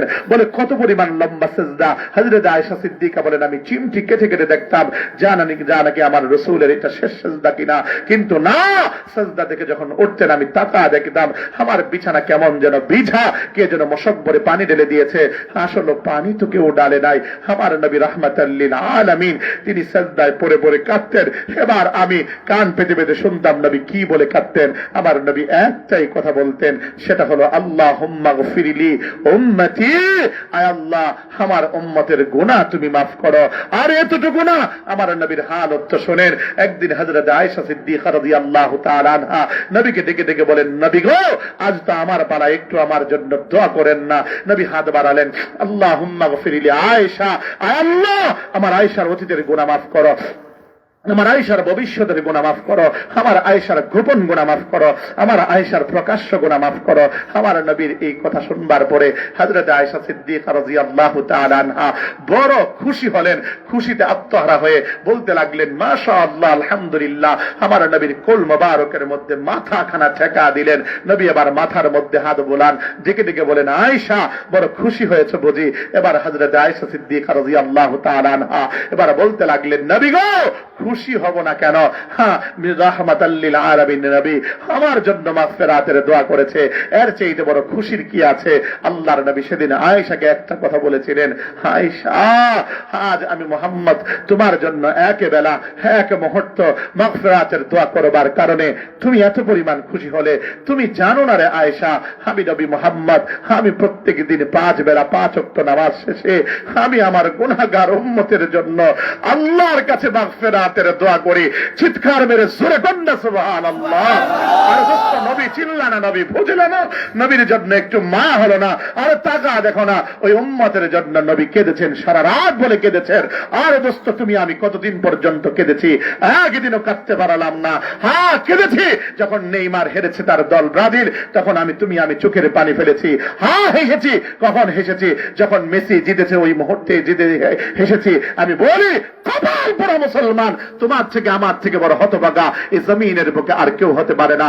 আমার নবীকে এবার যখন প্রশ্ন করেন, আহারে কি আপনি আপনার উম্মতের জন্য বুঝি কাঁদেন? কাঁদেন না। আপনি দুনিয়ার জমিন থেকে চলে গেলে আপনার উম্মতের খোঁজ খবর আপনার কাছে পৌঁছে দেওয়া হবে। আল্লাহর নবী ঠিক ওই মুহূর্তের মধ্যে বলতে লাগলেন, জিবরাইল, প্রশ্ন আমার সেই জায়গায় না। সন্তান যদি বিদেশের মাটিতেও থাকে, মা বাবা যদি জানতে পারে সন্তান ভালো আছে, তাহলে অন্তত পক্ষে মা বাবার কলিজা শীতল হয়ে যায়। কিন্তু ভয় হলো আমার সেই জায়গায়। আমার আল্লাহ তো জানিয়েছেন, মা কানা আল্লাহু লিউআযযিবাহুম ওয়া আনতা ফীহিম। হাবিব, যতদিন পর্যন্ত আপনি আপনার উম্মতের মাঝে থাকবেন, আপনার উম্মত যত বড় গুনাহ করুক না কেন, আমি আল্লাহ তাদেরকে নগদে আযাব দিয়ে ধ্বংস করব না। জিবরাইল, আমার বড় পেরেশানি, আমার বড় চিন্তা, আমি তো দুনিয়ার জমিন থেকে চলে যাব। আহারে আমার উম্মত তো বড় দুর্বল। আহারে তারা যদি শয়তানের ওয়াসওয়াসায় পড়ে, আমার কোন একটা উম্মত যদি গুনাহ করে, আমার আল্লাহ যদি গুসা করে, আমার উম্মতকে নগদে আযাব দিয়ে ধ্বংস করে দেয় কিনা, এটাই আমার ভয়। আমার নবী ওই মুহূর্তে যখন কাঁদতেছিলেন, আমার আল্লাহ জিবরাইল আমিনকে ডেকে ডেকে বলতে লাগলেন, জিবরাইল, আমার উম্মত, আমার নবীর কান্না থামাতে বলো। তামাম জীবন কেঁদেছে, আজ যেন আমার কাছে আসবে, আমার কাছে আসবার মুহূর্তে যেন না কাঁদে। আমি তাকে নৈরাশ করব না। আমি ঘোষণা দিলাম, অতীতের উম্মতের কথা বলতে পারি না, তবে এই নবীর এই উম্মতের কথা আমি বললাম, আনা কাফিলুম মিনহুম, আনা কাফিলুম মিনহুম, আনা কাফিলুম মিনহুম। আজ থেকে স্বয়ং আমি আল্লাহ এই উম্মতের জিম্মাদার হলাম। সুবহানাল্লাহ। আমার বাপ, আজ এত পরিমাণ গুনাহ করি, এত পরিমাণ গুনাহ করি, তারপরেও আমার আল্লাহ আমাকে আপনাকে নগদে অতীতের উম্মতের মতো করে আযাব দিয়ে ধ্বংস করেন না। নওজোয়ান বন্ধু, তুমি এত পরিমাণ গুনাহ করো, তারপরও তোমার আমার মালিক আমাকে আপনাকে আযাব দিয়ে ধ্বংস করেন না। কেন জানো? আমার মালিক তোমারে আমারে ভালোবাসেন। আমার মালিক তোমার আমার নবীর দোয়া এভাবে করে করে রক্ষা করেন। দোস্ত, তুমি জানো না, তুমি এই গভীর রজনীতে, আজ শীতের দিনে, তুমি যখন নাকি এমনি করে ল্যাপটাকে টেনে কানের মধ্যে হেডফোনটাকে টুকিয়ে নগ্ন নারীর ছবি দেখো, হায় আমার কলিজার টুকরা যুবক, তুমি জানো না আমার মালিক ওই মুহূর্তে, তুমি তো ভাবো পৃথিবীর কেউ তো দেখে না, আমার ভাই দেখে না, বোন দেখে না, মা দেখে না, ভাই দেখে না, আমার কেউ দেখে না, কিন্তু একজন তিনি দেখেন, তিনি আমার রব। আমার রব এভাবে করে বলেন, ওয়াসবির লিহুকমি রাব্বিকা ফাইন্নাকা বিআয়ুনিনা। বান্দা, ওগো নবীজি, আপনি আমার চোখের সামনে। বান্দা, করসটা কি? তুই তো আমার চোখের সামনে। হায় দুনিয়ার জমিনে তুমি আমি আজ গুনাহ করতে অন্তত পক্ষে ভাইয়ের সামনে করতে সংকোচ বোধ করি। এমনি করে সিসি ক্যামেরা থাকলে তুমি আমি গুনাহ করতে সংকোচ বোধ করি, কিন্তু আমার মালিকের সামনে কেমনে গুনাহটা করো? আমার বন্ধুরা, আমার ভাইয়েরা, শুধু এতটুকু না, আমার মালিক ডেকে ডেকে বলেন, ইয়া আইয়ুহাল ইনসান মা গাররাকা বিরাব্বিকাল কারীম, হায় রে বান্দা আমি রব্বে কারীম থেকে তোকে কোন জিনিস ফিরা দিল। আয় আমার বন্ধুরা, এজন্য বলি আমার মালিক এভাবে করে ডেকে ডেকে বারবার তোমাকে আমাকে সতর্ক করেন। এজন্য অনুরোধ করি অন্তত পক্ষে এই জমিনের বুকে আর গুনাহ নয়, মোবাইলের গুনাহ থেকে ফিরি। এটা দোস্ত আগাম দিনে আসতেছে 31শে ডিসেম্বর। আজ আমার তোমার এমনি করে অনেক প্রস্তুতি চলছে, কখনো বা এমনি করে আতশবাজির প্রস্তুতি, ডেক্সিট বাজাবার প্রস্তুতি, আর উম্মাদ এমনি করে নাচের প্রস্তুতি, রাত্রিবেলা মদের আসরের প্রস্তুতি, ফেন্সিডিটির আসরের প্রস্তুতি। অনুরোধ করা যায় আমার সাধকের মুসলমান নওজোয়ান, আমার তরুণ যুবক ভাই, তুমি এই কথা ভেবে বসে থেকো না। আমার আল্লাহ বুঝি শাস্তি দিবেন না? আমার আল্লাহ বলেন বান্দা জমিনকে কেন কাঁপায় জানোস? যাহারাল ফাসাদু ফিল বাররি ওয়াল বাহরি বিমা কাসাবাত আইদিন নাস। জল এবং স্তরে যত দুর্যোগ ঘটে বান্দা, এগুলো তোমার আমার হাতের কামাই। আমার বন্ধুরা মাঝে মাঝে আমার আল্লাহ ভূমিকম্প দিয়ে সতর্ক করেন, বান্দা সতর্ক হও। মাঝে মাঝে তোমার আমার এই জমিনে জায়গায় জায়গায় আগুন লাগা, আমার আল্লাহ সতর্ক করেন, বান্দা সতর্ক হও। তোমার আমার এই সুনামগঞ্জের মাটিতে এমনি করে বন্যা দিয়ে আমার আল্লাহ সতর্ক করেন, বান্দা সতর্ক হও। কেন বান্দা গুনাহ করো? আমি আল্লাহ নাখোশ হই বোঝো না? আমার আল্লাহ এভাবে করে বলেন, ইন্নাল্লাযীনা ইউহিব্বুনা আন তাশিআল ফাহিশাতু ফিল্লাযীনা আমানু লাহুম আযাবুন আলীম ফিদ দুনিয়া ওয়াল আখিরাহ। নিশ্চয়ই যারা বেহায়াপনা আর অশ্লীলতাকে এই জমিনের বুকে প্রমোট করতে চায়, বিস্তার করতে চায়, আমার আল্লাহ বলেন তাদের জন্য রয়েছে যন্ত্রণাদায়ক শাস্তি ফিদ দুনিয়া, দুনিয়ার জমিন ওয়াল আখিরাহ, পরকালে। এর দোস্ত আমার মালিক এই জন্য জমিনকে বারবার কাঁপান আর তোমারে আমারে সতর্ক করেন। এজন্য অনুরোধ করি বন্ধু, এটা তোমার আমার সংস্কৃতি না, 31st নাইট এটা খ্রিস্টানদের সংস্কৃতি। আমি তোমাদেরকে জানাই, নবী আমার বলেন আল মারউ মাআ মান আহাব্বা, যার সাথে যার মোহাব্বত হবে ময়দানে মাহশরে তার সঙ্গে সে এমনি করে ময়দানে মাহশরে উঠবে। আর এতটুকু না, নবী আমার ডেকে ডেকে বলেন মান তাশাব্বাহা বিকওমিন ফাহুয়া মিনহুম, যার সাথে যার সাদৃশ্য হবে ময়দানে মাহশরে তার সঙ্গেই তো উঠবে। এজন্য অন্ততপক্ষে তাদের কৃষ্টি কালচারকে অনুসরণ করে এই দুনিয়ার জমিন থেকে বিদায় নিয়ে অন্ততপক্ষে তাদের সঙ্গে ময়দানে মাহশর করো না। তাদের সঙ্গে করবা নেককার পরহেজগার দিনদার আল্লাহ ওয়ালা নবীদের সঙ্গে করবার যাদের চেষ্টা আছে, অন্ততপক্ষে তাদের কাছে অনুরোধ জানাবো 31st নাইট পালন করবা না, মোবাইলের গুনাহ থেকে বিরত থাকবা। রাজি কারা? আমার হাতটা আল্লাহকে উঠায় দেখাও, একটা নারা দাও আল্লাহু আকবার। আল্লাহ তুমি কবুল করো, জোরে বলি না আমিন। আমার বন্ধুরা, আমার ভাইয়ারা, দয়ার নবী মায়ার নবী শুধু এতটুকু না, ওই মৃত্যুকালীন সময় তোমাকে আমাকে স্মরণ করেছেন, এতটুকুর মধ্যে সীমাবদ্ধ না। আর এখনো পর্যন্ত মদিনায় রওজায়ে আতহারে শায়িত অবস্থায় আমার আল্লাহর কাছে বারবার ডেকে ডেকে কাঁদেন, আল্লাহুম্মা গফির লি উম্মতি, আয় আল্লাহ আমার গুনাহগার উম্মতকে মাফ করো। এজন্যই বারবার বলি, এই জমিনের বুকে মহব্বত যদি যাকে করতে হয় নবীকে করো, ভালো যদি বাসতে হয় নবীকে বাসো, অনুসরণ যাকে করতে হয় নবীকে করো। এজন্যই বারবার নবীর জন্য ভালোবাসার কথা বলে যাই। নাও জন পরিশেষে আমার একটাই কথা, সেই কথাটুকু হলো এই জমিনের বুকে আজ আমার নবীর বিরুদ্ধবাদীদের সংখ্যা আস্তে আস্তে করে বাড়ছে। তাদেরকে আমাদের এক আগাম বার্তা দিতে হবে। অন্তত পক্ষে নবীর বিরুদ্ধে যারা গালি দিবে তাদেরকে স্পষ্ট বার্তা জানাতে হবে, গালি দাও আমাকে আমি মেনে নিব, গালি দাও আমার মাকে আমি মেনে নিব, গালি দাও আমার বোনকে আমি মেনে নিব, গালি দাও আমার ভাইকে আমি সমঝোতা করে নিব। খোদার কসম, দু জাহানের বাদশা আমার হৃদয়ের মনি রাহমাতাল লিল আলামিনকে গালি দিলে তার গর্দানকে আলাদা করব। ঠিক কিনা জোরে বলো মুসলমান? আরে জোরে বলো মুসলমান। মুসলমান এতটুকুই কথা বলতে চাই, আজ এই জমিনের বুকে আবুল সরকার নামক এক আউল আর বাউল আর ফাউল আমার আল্লাহর বিরুদ্ধে কথা বলেছে, আমার নবীর বিরুদ্ধে কটূক্তি করেছে, কোরআনকে নিয়ে এমনি করে ব্যঙ্গাত্মক করেছে। আমি একটা কথাই বলি, প্রশাসন তাকে গ্রেফতার করেছে, কিন্তু আজ পর্যন্ত তার কোনো কার্যকর ভূমিকা পালন করে নাই। আমাদের একটাই দাবি, আল্লাহর বিরুদ্ধবাদী, নবীর বিরুদ্ধবাদী, কোরআনের বিরুদ্ধবাদীর অন্তত পক্ষে বাংলার মাটিতে কোনো ঠাঁই নাই। জোরে কোন ঠিক কিনা? আরো জোরে বলেন। মুসলমান, আজ তার সপক্ষে অনেকে দাঁড়িয়েছে, বিশেষ করে ফরহাদ মাজার নামক এক বয়োবৃদ্ধ লোক, আমার দেশের অনেক নেতা কর্মীরাও দাঁড়িয়েছে, সুশীল সমাজ নারী অনেক এমনি করে নাস্তিক মোর্তাদ বামরা তার সপক্ষে দাঁড়িয়েছে। এমনি করে ফরহাদ মাজার এই কথা বলতে চায়, সে কথা বুঝাইতে চায়, আহারে নাটক অভিনয়ের মাধ্যমে অনেক কিছু হয়, আল্লাহর বিরুদ্ধে কথা হলে তাতে কি হবে, সে কথা বুঝাইতে চায়। 24-এর 5 আগস্টের গণ অভ্যুত্থানের মাধ্যমে অন্তত পক্ষে জমিনকে স্বাধীন করি নাই যে আমাদের কোনো বাক স্বাধীনতা থাকবে না। আমি একটা কথাই বলতে চাই, শোনো অন্তত পক্ষে আল্লাহর বিরুদ্ধে কথা বলা, নবীর বিরুদ্ধে কথা বলা, কোরআনের বিরুদ্ধে কথা বলা যদি তোদের বাক স্বাধীনতা হয়, আমাদের 92 ভাগ মুসলমানের এই জমিনের আমাদের ওই স্পষ্ট বার্তা হলো আল্লাহর বিরুদ্ধবাদী, নবীর বিরুদ্ধবাদী, কোরআনের বিরুদ্ধবাদী যারা আল্লাহকে নিয়ে কথা বলবে, নবীকে নিয়ে কথা বলবে, কোরআনকে নিয়ে কথা বলবে, খোদার কসম তাদের গর্দানকে আলাদা করা এটাও আমাদের হাত স্বাধীনতা। হ্যাঁ, এটা আমার কথা না, আমার আল্লাহ সূরা আহজাবে বলেন মালউনিনা আইনামা সুকিফু উখিযু ওয়া কুতিলু তাকতিলা। যারা অভিশপ্ত হয়, আল্লাহর বিরুদ্ধে কথা বলে, নবীর বিরুদ্ধে কথা বলে, ও শোনো, তাদেরকে ধরো, তাদেরকে পাকড়াও করো, তাদের গর্দানকে আলাদা করো।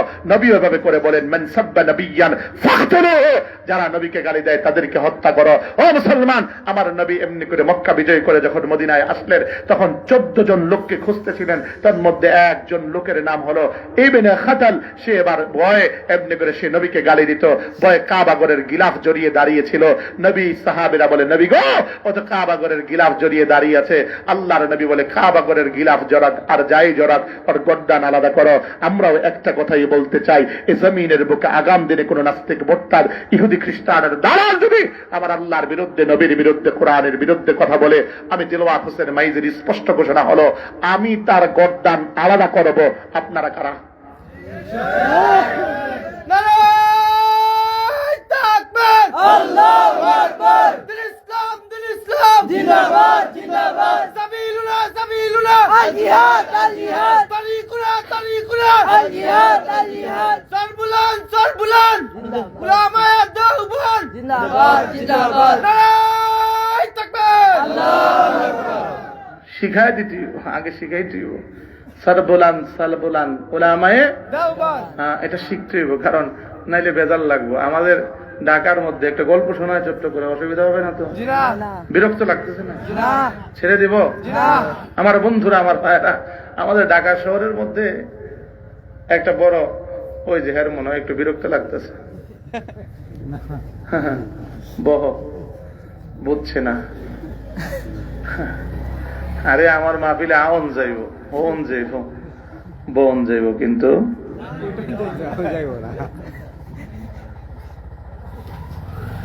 আমাদের ঢাকার ভিতরে একটা বড় সংগঠন আছে, জাতীয় ইমাম সমাজ।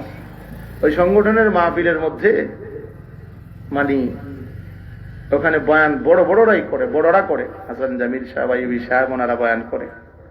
তো আমাদের বাংলাদেশ খেলাফত মজলিসের আমির, সাবেক আমির ইসমাইল নূরপুরি সাহেবের ছেলে মাওলানা সোহাইব আমার মসজিদের 7 বছরের ইমাম।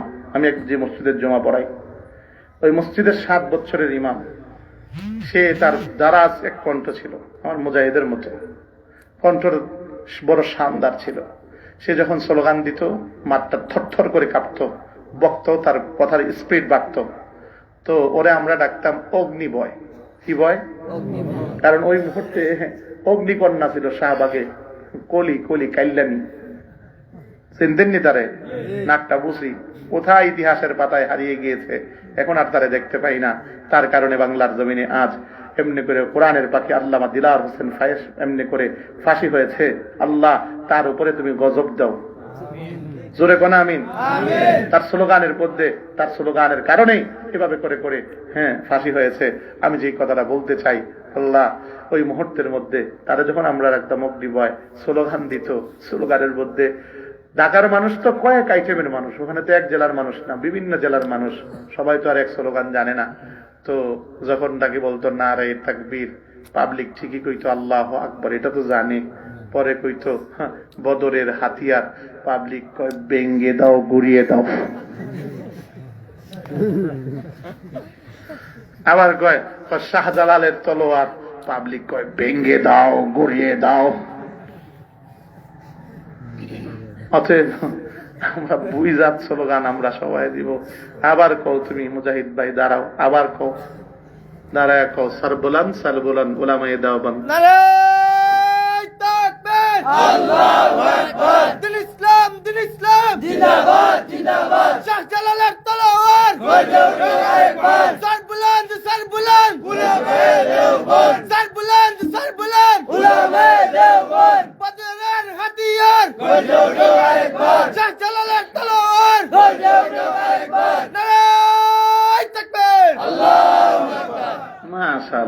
মাশাআল্লাহ, বিয়ে শাদী করছো নি? আল্লাহ দিনদার পাত্রী মিলায় দেখ, জোরে বলে না আমিন। এটা অনেকে লজ্জার কারণ মনে করার কি আছে? এটা তো দরকার না জওয়ানদের জন্য। আপনাদের এলাকার যত জওয়ান আছে এদেরকে অল্প বয়সে থাকতে বিয়ে করায় দিবেন বাবারা। কেন? অন্তত পক্ষে আজ জমানা বড় কঠিন খারাপ জমানা এসে গিয়েছে। পোলাপাইন মোবাইলে খারাপ কাজ করে, মোবাইলে আপনার চরিত্রকে নষ্ট করে। এই জন্য সন্তানদেরকে স্বাবলম্বী বানাবার আগে আপনারা হয় নিজের পায়ে দাঁড়িয়ে নিক, তারপরে তাকে বিবাহ করাবো। আমি কে কি এখন পরের পায়ে দাঁড়াইছে না? কথা বল না, নিজের পায়ে কবে দাঁড়াবে? হুজুর বিদেশে যেয়ে নিক। নিজের পায়ে দাঁড়াবে কবে? হুজুর একটা দোকান নিয়ে নিক। আমি কই এই করতে করতে এর যৌবন পুরো শেষ।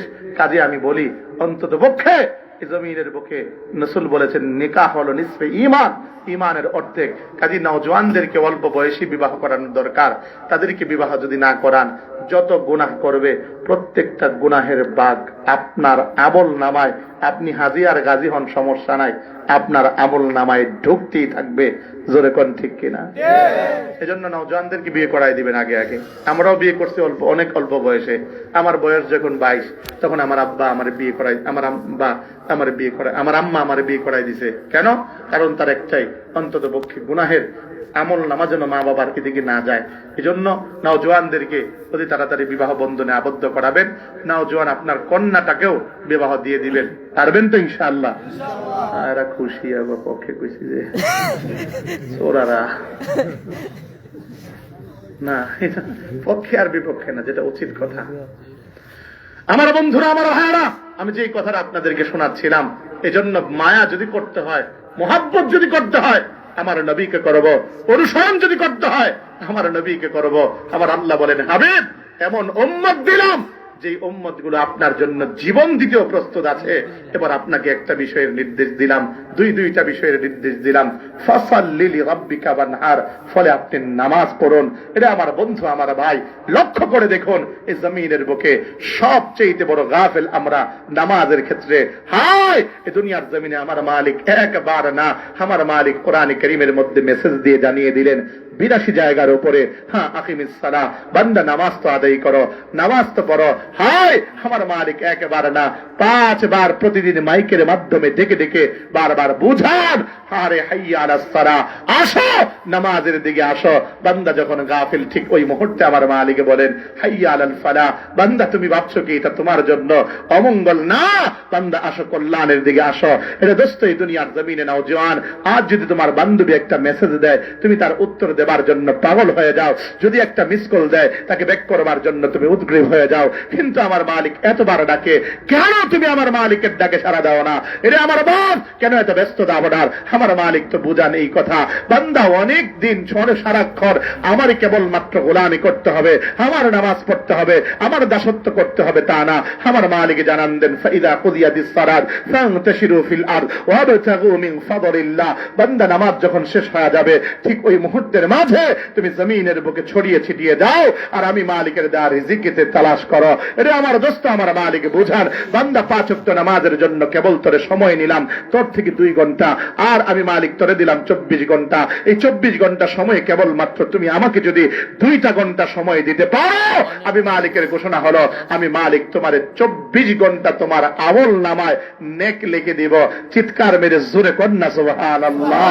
আর এই জমিনের বুকে আপনি অন্তত পক্ষে নেতার সাথে কথা বললে আপনার দিলটা শান্তি হয়। আপনি এমনি করে আপনার এমপির সাথে কথা বললে আপনার দিলটা প্রশান্ত হয়। আপনার চেয়ারম্যানের সাথে কথা বললে আপনার দিলটা শান্তি পেয়ে যায়। এটা দোস্তায় জমিনে এমনি করে নামাজটা আমার মালিকের সাথে কথা বলা। আরে আমরা দেখেছি 25 তারিখে তামাম বাংলাদেশ থেকে এমনি করে তারেক রহমান যখন এসেছে, সমস্ত নেতা কর্মীরা গিয়েছে তার সঙ্গে সাক্ষাতের জন্য, তার একবার দেখার জন্য। কিন্তু আমার এই জমিনের বুকে আমার মালিক বারবার ডাকেন, বারবার বলেন, কিন্তু আমরা দেখা করি না, আমার মালিকের সাথে কথা বলি না। আমার মালিক এভাবে ডেকে ডেকে বলেন, বান্দা নামাজ নামাজে যখন দাঁড়াও কি বলো জানো? আমরা যখন নামাজে দাঁড়াই, যখন বলি আলহামদুলিল্লাহ রাব্বিল আলামিন, মালিক আমার ডেকে ডেকে বলেন হামিদানি আবদি, আমার বান্দা আমার প্রশংসা করছে। যখন বান্দা বলে আর রহমানির রহিম, আমার মালিক এবার ডেকে বলে মাজ্জাদানি আবদি, আরে আমার বান্দা তো আমার গুণ কীর্তন করছে। যখন বান্দা বলে আর রহমান মালিক আর রহমানির মালিক ইয়াউমিদ্দিন, আরে আমার মালিক এবার ডেকে ডেকে বলে আসনা আলাইয়া আবদি, আরে আমার বান্দা তো আমারই প্রশংসা করছে। যখন বলি ইয়াকা নাবুদু ওয়া ইয়াকা নাস্তাঈন, আমার মালিক এবার খুশি হয়ে ডাক দিয়ে বলে ফেরেশতারা তোরা থাম, এটা আমার আর আমার বান্দার একান্তই কথা। যখন বান্দা বলে ইহদিনাস সিরাতাল মুস্তাকিম সিরাতাল্লাযীনা আন'আমতা আলাইহিম গায়রিল মাগদুবি আলাইহিম ওয়ালাদ-দাল্লিন, আরে আমার মালিক এবার ডেকে ডেকে বলে ফেরেশতারা বান্দা আমার চাই কি রে? বান্দা চাই হিদায়াতের পথ, যা আমি আল্লাহ তার হিদায়াতের পথের উপরে উঠা দিলাম। চিৎকার মেরে জোরে কন্যা সুবহানাল্লাহ। আরে দোস্ত কেমন করা বুঝা যাবো আপনাদেরকে? কিভাবে বললে আমার কথাগুলো বুঝবেন? কিভাবে বললে আমার কথাগুলো নেবেন? কেমন করে বললে আমার কথাগুলো বুঝতে পারবেন? এটা দোস্ত একবার তো বোঝার চেষ্টা করেন। এই জমিনের বুকে আমার আল্লাহ আমাকে আপনাকে কতটা মোহাব্বত করেন। আমার নবীকে যখন আরশে আজিমে নিয়ে গেলেন, ফেরবার পথে আমার আল্লাহ আমার নবীকে 50 ওয়াক্ত নামাজ দিলেন উপটোকন হিসাবে, উপহার হিসাবে। আমার নবী যখন ফিরতেছিলেন, নবী মুসা নবীর সঙ্গে যখন সাক্ষাৎ হলো, ওই মুহূর্তের মাঝে মুসা নবী বলে পারবে না। বলে কি পারবে না? 50 ওয়াক্ত নামাজ পারবে না। আমার আল্লাহর কাছে এবার বারবার করে গেলেন। মায়ার নবী রাহমাতাল লিল আলামিন নবী আমার আপনার মায়া করে এভাবে করে করে 9 বার যাওয়ার পরে পরিশেষে আমার নবী 5 ওয়াক্ত নিয়ে যখন জমিনে আসতেছিলেন, আমার আল্লাহ ডেকে ডেকে বললেন হাবিব দিয়েছিলাম 50 ওয়াক্ত, নিয়ে গেলেন উম্মতের মায়ায় 5 ওয়াক্ত।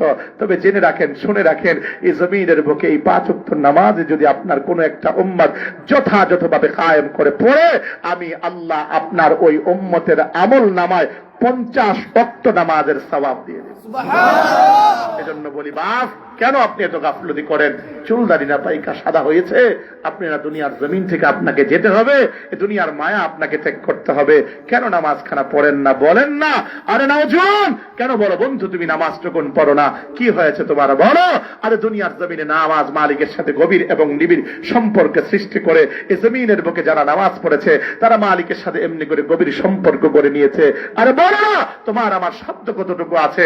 নবীর একজন এমনি করে আজমি সাহাবী, গ্রাম্য সাহাবী আমার নবীর কাছে এসে এবার ডেকে ডেকে বলে মোহাম্মদ শুনেছি বিচার নাকি পরকালে হবে। বলে হ্যাঁ হবে তো, কে করবে? বলে আল্লাহ করবে।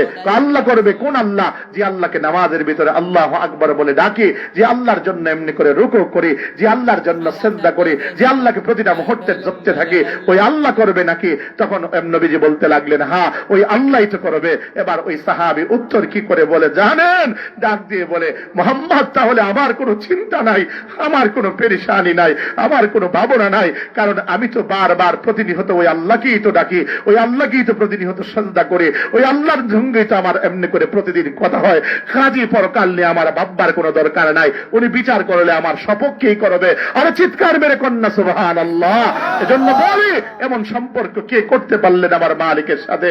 আরে দোস্ত আজ আমার আপনার নামাজের ক্ষেত্রে কোনো গুরুত্ব নাই, কোনো এমনি করে গুরুত্ব নাই।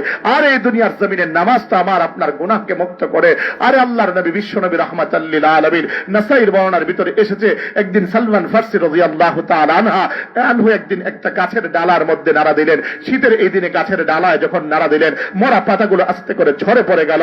ঠিক ওই মুহূর্তের মাঝে এবার সাহাবীরা প্রশ্ন করে সালমান কেন এই পাতাগুলো নাড়া দিলেন, কেন এমনি করে এই কাজটা করলেন? সালমান উত্তর করে বলে এমনি এমনি করি নাই, নবী করেছেন বিদায়। ওই মুহূর্তে বলতে লাগলেন আমার নবীও একদিন এমন করে গাছের ডালায় নাড়া দিয়েছিল, ঠিক ওই মুহূর্তের মধ্যে পাতাগুলো ঝরে পড়ে গিয়েছিল, যার কারণে নবীকে প্রশ্ন করলাম। নবী উত্তর করে বলেছিল সালমান আমি কি কোনোদিন বৃথায় কোনো কাজ করতে পারি, অহেতুক কোনো কাজ করতে পারি? সালমান একটা জিনিস বোঝাবার জন্য বলছি, বলো না এই পাতাগুলো নাড়া যাবার পরে পাতাগুলোর কি হলো? বলে নবীকে ঝরে পড়ে গেল। এবার সালমান শোনো, আমার কোন একটা উম্মত যদি এভাবে 5 ওয়াক্ত নামাজ আদায় করে, তথাপি এমনি করে শুকনো ডালার ভিতর থেকে পাতাগুলো যেমনি পড়ে যায়, তথাপি আমার ওই উম্মতের আমল নামা থেকে গুনাহগুলো এইভাবে করে জড়ে যায়। আরো জোরে কন্যা সুবহানাল্লাহ। এটা আমার বাপ, এজন্য বলি নবী আমার উত্তর করে বলেন, শোনো সাহাবীরা, আবু হুরায়রা রাদিয়াল্লাহু তাআলা আনহু থেকে হাদিস খানা বর্ণিত। এবার ডেকে ডেকে বলেন সাহাবীরা, বলো আমার বাড়ির কারো বাড়ির সামনে যদি একখানা পুকুর থাকে, 5 বার যদি সেই পুকুরের মধ্যে কেউ গোসল করে তার গায়ে কোনো ময়লা থাকতে পারে? বলে নবী গো না। এবার নবী বুঝান, শোনো আমার কোন একটা উম্মত যদি 5 ওয়াক্ত নামাজ পড়ে, ঠিক ওই মুহূর্তের মাঝে তার আমল নামার ভিতরেও কোন প্রকারের এমনি করে গুনাহের ময়লা থাকতে পারে না। দোস্ত আমার, বন্ধু আমার, একবার তো খেয়াল করেন, আহারে বান্দা যখন নামাজ পড়ে, ঠিক তাশাহুদ শেষ বৈঠকে যখন বসে, যখন তাশাহুদ পানা পড়তে থাকে, আমার আল্লাহ বড় খুশি হন। ডেকে ডেকে বলে ফেরেশতারা, তাকা দেখে না বান্দা আমার তো প্রশংসা করতেছে, আমার গুণকীর্তন করতেছে। যখন নাকি বান্দা এভাবে করে করে দুরূদ শরীফ পড়ে, ফেরেশতাদেরকে ডেকে ডেকে বলে ফেরেশতারা, আমার বান্দা তো আমার নবীর উপরে দুরূদ পড়তেছে। ও ফেরেশতারা, দেখ না আমার বান্দা আমার নবীর উপরে দুরূদ পড়ে। আহারে যখন নাকি বান্দা বলতে থাকে দোয়ায়ে মাসুরা, আল্লাহুম্মা ইন্নী যালামতু নাফসি যুলমান কাসীরা ফাগফির লি মাগফিরাতাম মিন ইনদিকা ওয়ারহামনি ইন্নাকা আনতাল গফুরুর রহিম, ঠিক ওই মুহূর্তে আমার মালিক ডেকে ডেকে বলে ফেরেশতারা, হ্যাঁ একটু আগে বান্দা আমার প্রশংসা করলো, আমার নবীর এমনি করে দুরূদ পড়লো, এখন কি বলছে রে? বলে মালিক নিজের নফসের উপরে জুলুম করেছে, এই কথা স্বীকার করেছে। আমার মালিক এবার বলতে থাকে, তারপরে কি বলেছে? বলে ফাগফিরলি, বান্দা বলেছে আল্লাহ মাফ করো। আমার মালিক ডেকে ডেকে বলে ফেরেশতারা, বান্দা দালান চাই নাই, বাড়ি চাই নাই, মিল ফ্যাক্টরি চাই নাই, গাড়ি চাই নাই, চেয়েছে গুনাহ থেকে মাফ, যা আমি আল্লাহ তার জিন্দেগীর গুনাহগুলোরে মাফ করে দিলাম। সুবহানাল্লাহ। এজন্য বলি বাপ, গুনাহকে যদি মাফ করাইতে হয়, নামাজ ছাড়া বিকল্প কোনো পন্থা নাই। ময়দানে মাহশরে যদি আল্লাহর সামনে দাঁড়াতে হয়, এমনি করে নামাজ ছাড়া বিকল্প কোনো পন্থা নাই।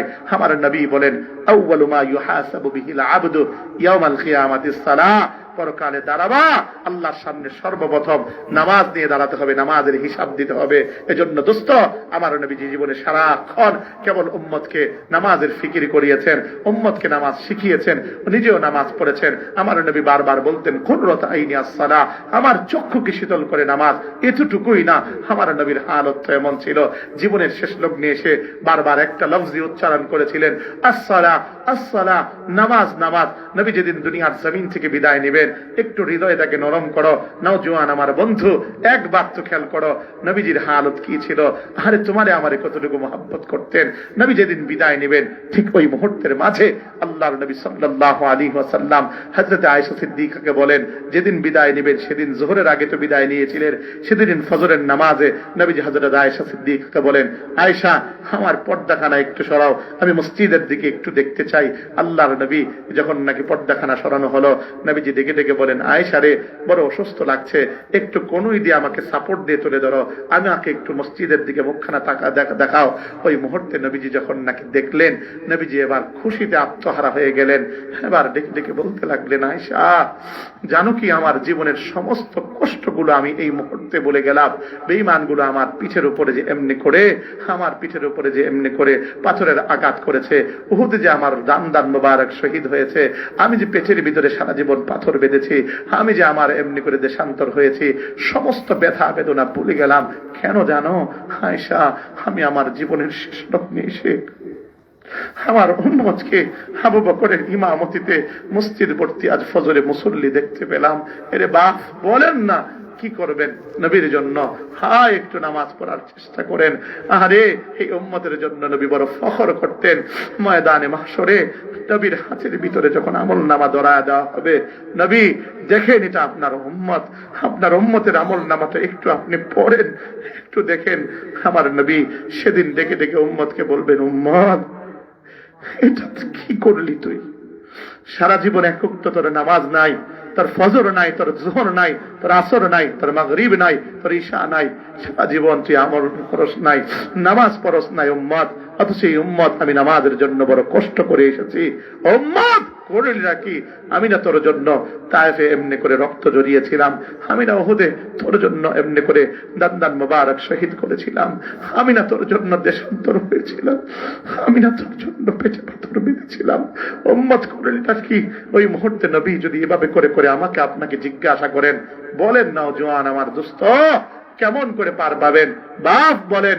এজন্য আমি আপনাদের কাছে অনুরোধ করে যাব, যদি কেউ বলেন কোন আমার বাবা বাবা নেমে আমার পায়ে ধরে যদি বলেন, ও অন্তত পক্ষে আজ থেকে নামাজ ছাড়বো না। আমি আপনাকে নেমে আপনার পায়ে ধরে বলবো, আজ থেকে আপনি নামাজ ছাড়বেন না। নওজোয়ান কলিজার টুকরা যুবক, তুমি যদি বলো বন্ধু আমাকে নেমে আমাকে অন্তত পক্ষে বুকে জড়িয়ে ধরে বললে আমি নামাজ ছাড়বো না, তাহলে আমি এই মুহূর্তে আমি মঞ্চ থেকে নেমে তোমার কাছে যে আমি বুকের মধ্যে তোমার জড়ায় ধরা এই কথা বারবার বলে যাব, তুমি নামাজ ছাড়বা না। আমি তোমাদের কাছে অনুরোধ করে যাই, ইনশাআল্লাহ ওয়াদা করো আজ থেকে জিন্দেগিতে আর নামাজ ছাড়বো না। রাজি কারা? হাতটা উঠায় আবার আল্লাহকে দেখাই, একটা নারা দিয়ে আল্লাহু আকবার বলি, আর জোরে বলি আল্লাহু আকবার। হাতটা নামান। নামাজের পরিবেশ কখন কায়েম হবে? যখন আপনার ভিতরে রাসূলের সুন্নাহ থাকবে। কখন সুন্নাহ থাকবে? যদি আপনার ভিতরে রাসূলের সুন্নাহর মহব্বত দাড়িখানা আসবে। আমি অন্তত পক্ষে রাসূলের কিছু আশিক দেখতে চাই। নবী আমার ডেকে ডেকে বলেন, উম্মত শোনো, আর যে উম্মতটা এমনি করে দাড়ির মধ্যে খুরখানা লাগায়, ওই মুহূর্তে সেজন্য আমার কলিজার মধ্যে আঘাত করে। আমি অন্তত পক্ষে মোল্লাপাড়ার মানুষগুলোকে ভালোবাসি, বাবন গায়ের মানুষগুলোকে ভালোবাসি, ইসলামপুরের মানুষগুলোকে ভালোবাসি, বৃহত্তর এই সিলেট, সুনামগঞ্জ, সাতক এই অঞ্চলের মানুষগুলোকে বড় মহাব্বত করে ভালোবাসি। এজন্য তোমার দরদি ভাই তোমার কাছে আজ একটা ওয়াদা নিতে চায়। আমি জানি তোমাদের মধ্যে সেই ওয়াদা দেওয়ার মতো লোক আছে। জীবনের মায়া ত্যাগ করে, জীবন কতদিন আর উসমান হাদি বিদায় নিয়ে চলে গেল, সে আর কোনোদিন ফিরে আসবে না। সে দুনিয়ার জমিনে যা করে গেল এমনি করে পরকালে সে পাবে, তার এমনি করে জীবনের মধ্যে ভালো কর্মগুলো সে পাবে। তোমাদেরকে একটা অনুরোধ করে যায়, কে আছো নবীকে ব্যথা দিবা না, নবীকে কষ্ট দিবা না, নবীরে ভালোবাসো। নবী এমনি করে তোমারে দেখে দেখে, তোমার শেকেলটাকে দেখে দেখে ময়দানে মাহশরে তোমারে ধরে ধরে জান্নাতে নেবেন। এমন 10টা যুবক দেখতে চাই। তামাম জীবনে খুর লাগাইছো, আজ থেকে আর খুরটাকে লাগাবা না। প্রথম হাতটা কার একটু দেখতে চাই ইনশাআল্লাহ, প্রথম হাতটা দেখতে চাই। তামাম জীবন খুর লাগিয়েছেন, আর নয়। আসো, ওঠো ভাইয়া, ওঠো, আসো মঞ্চে, আসো মঞ্চে, আসো। নারে তাকবীর! আসো, ওঠো ওঠো ওঠো ওঠো ভাইয়া, ওঠো। যারা তামাম জীবনে খুর লাগিয়েছ আসো। 10টা যুবক দেখতে চাই, মঞ্চে আসো। তৃতীয় নাম্বার আরেকটা যুবক দেখতে চাই, ওঠো ওঠো ভাইয়া, ওঠো। জীবনের অন্তত পক্ষে কতই তো অন্তত পক্ষে দাড়ি কাটলা, আজ থেকে দাড়ি কাটবো না ইনশাআল্লাহ। আসো ভাইয়া, মাশাআল্লাহ মাশাআল্লাহ। আল্লাহ তুমি কবুল করো। আল্লাহ সুন্নতের চারাখানা রোপণ করে দিয়ে গেলাম। আল্লাহ তুমি কবুল করো, আল্লাহ তুমি মঞ্জুর করো। দুনিয়ার জমিনে ইজ্জত দান করো, কোটি টাকার মালিকে বানাও, পরকালে জান্নাতি নবীর সঙ্গে বানাও। জোরে বলি না আমিন। আসো ভাইয়া, আর কোন ভাইটা আছে ইনশাআল্লাহ? এই তো মাশাআল্লাহ। আল্লাহ তুমি কবুল করো, মঞ্জুর করো। আল্লাহ কোটি টাকার মালিক বানাও, পেরেশানি দূর করো, পরকালে নবীর সঙ্গে জান্নাতি বানাও। জোরে বলি না আমিন। কে আছেন ইনশাআল্লাহ দাড়ি কাটতেন আর জীবনে দাড়ি কাটবেন না? আরে আজকে যদি চলে যান বিছানার মধ্যে ঘুমান, কাল তো এমন হতে পারে আর ঘুম থেকে যাও জাগ্রত হতে পারেন। কারণ এই চক্ষু খুলবার দায়িত্ব আমার আল্লাহর। চক্ষুটা যে মুহূর্তে বন্ধ করে দিতে পারেন। তোমাদের তো দাড়ি আছে, দাড়ি যাদের নাই একবারে খুর লাগায়া ক্লিন শেভ করতা, এমন যুবকগুলোকে দেখতে চাই ইনশাআল্লাহ। তোমরা দাড়ি লম্বা করবা, দাড়িকে এই তো এইগুলো দাড়ি চলবে না, এই দাড়ি চলবে না, খোঁচা খোঁচা দাড়ি, বরঞ্চ দাড়ি লম্বা করতে হবে। রাসূল বলেছেন, খালিফুল মুশরিকিনা আওফারুল লাহা আহফুস শাওয়ারিব। মুশরিকদের বিরুদ্ধাচরণ করো, দাড়িকে লম্বা করো, মোচকে খাটো করো। দাড়িকে লম্বা করতে হবে, ছেড়ে দিতে হবে। কেউ যদি বলে বয়স্ক, বলুক না আমাকে।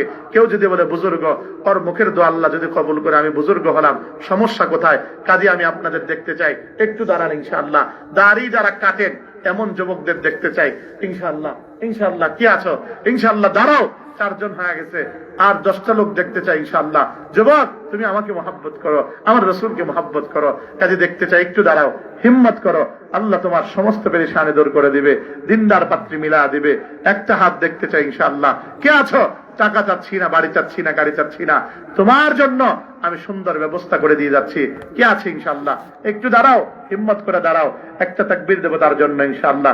নারে তাকবীর! আরো জোরে নারে তাকবীর!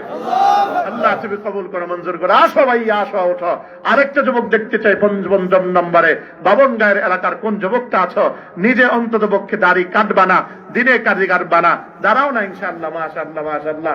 আল্লাহ সুন্নতের চারাখানা রোপণ করে দিয়ে গেলাম। আল্লাহ তুমি কবুল করো, মঞ্জুর করো। আল্লাহ তোমার নবীর খাঁটি আশিকে বানাও। আল্লাহ দুনিয়াতে ইজ্জত দাও, কোটি টাকার মালিকে বানাও। চিৎকার মেরে জোরে বলি আমিন। আরেকটা যুবক দাঁড়াও, দাঁড়াও, দাঁড়াও, আসতেছে।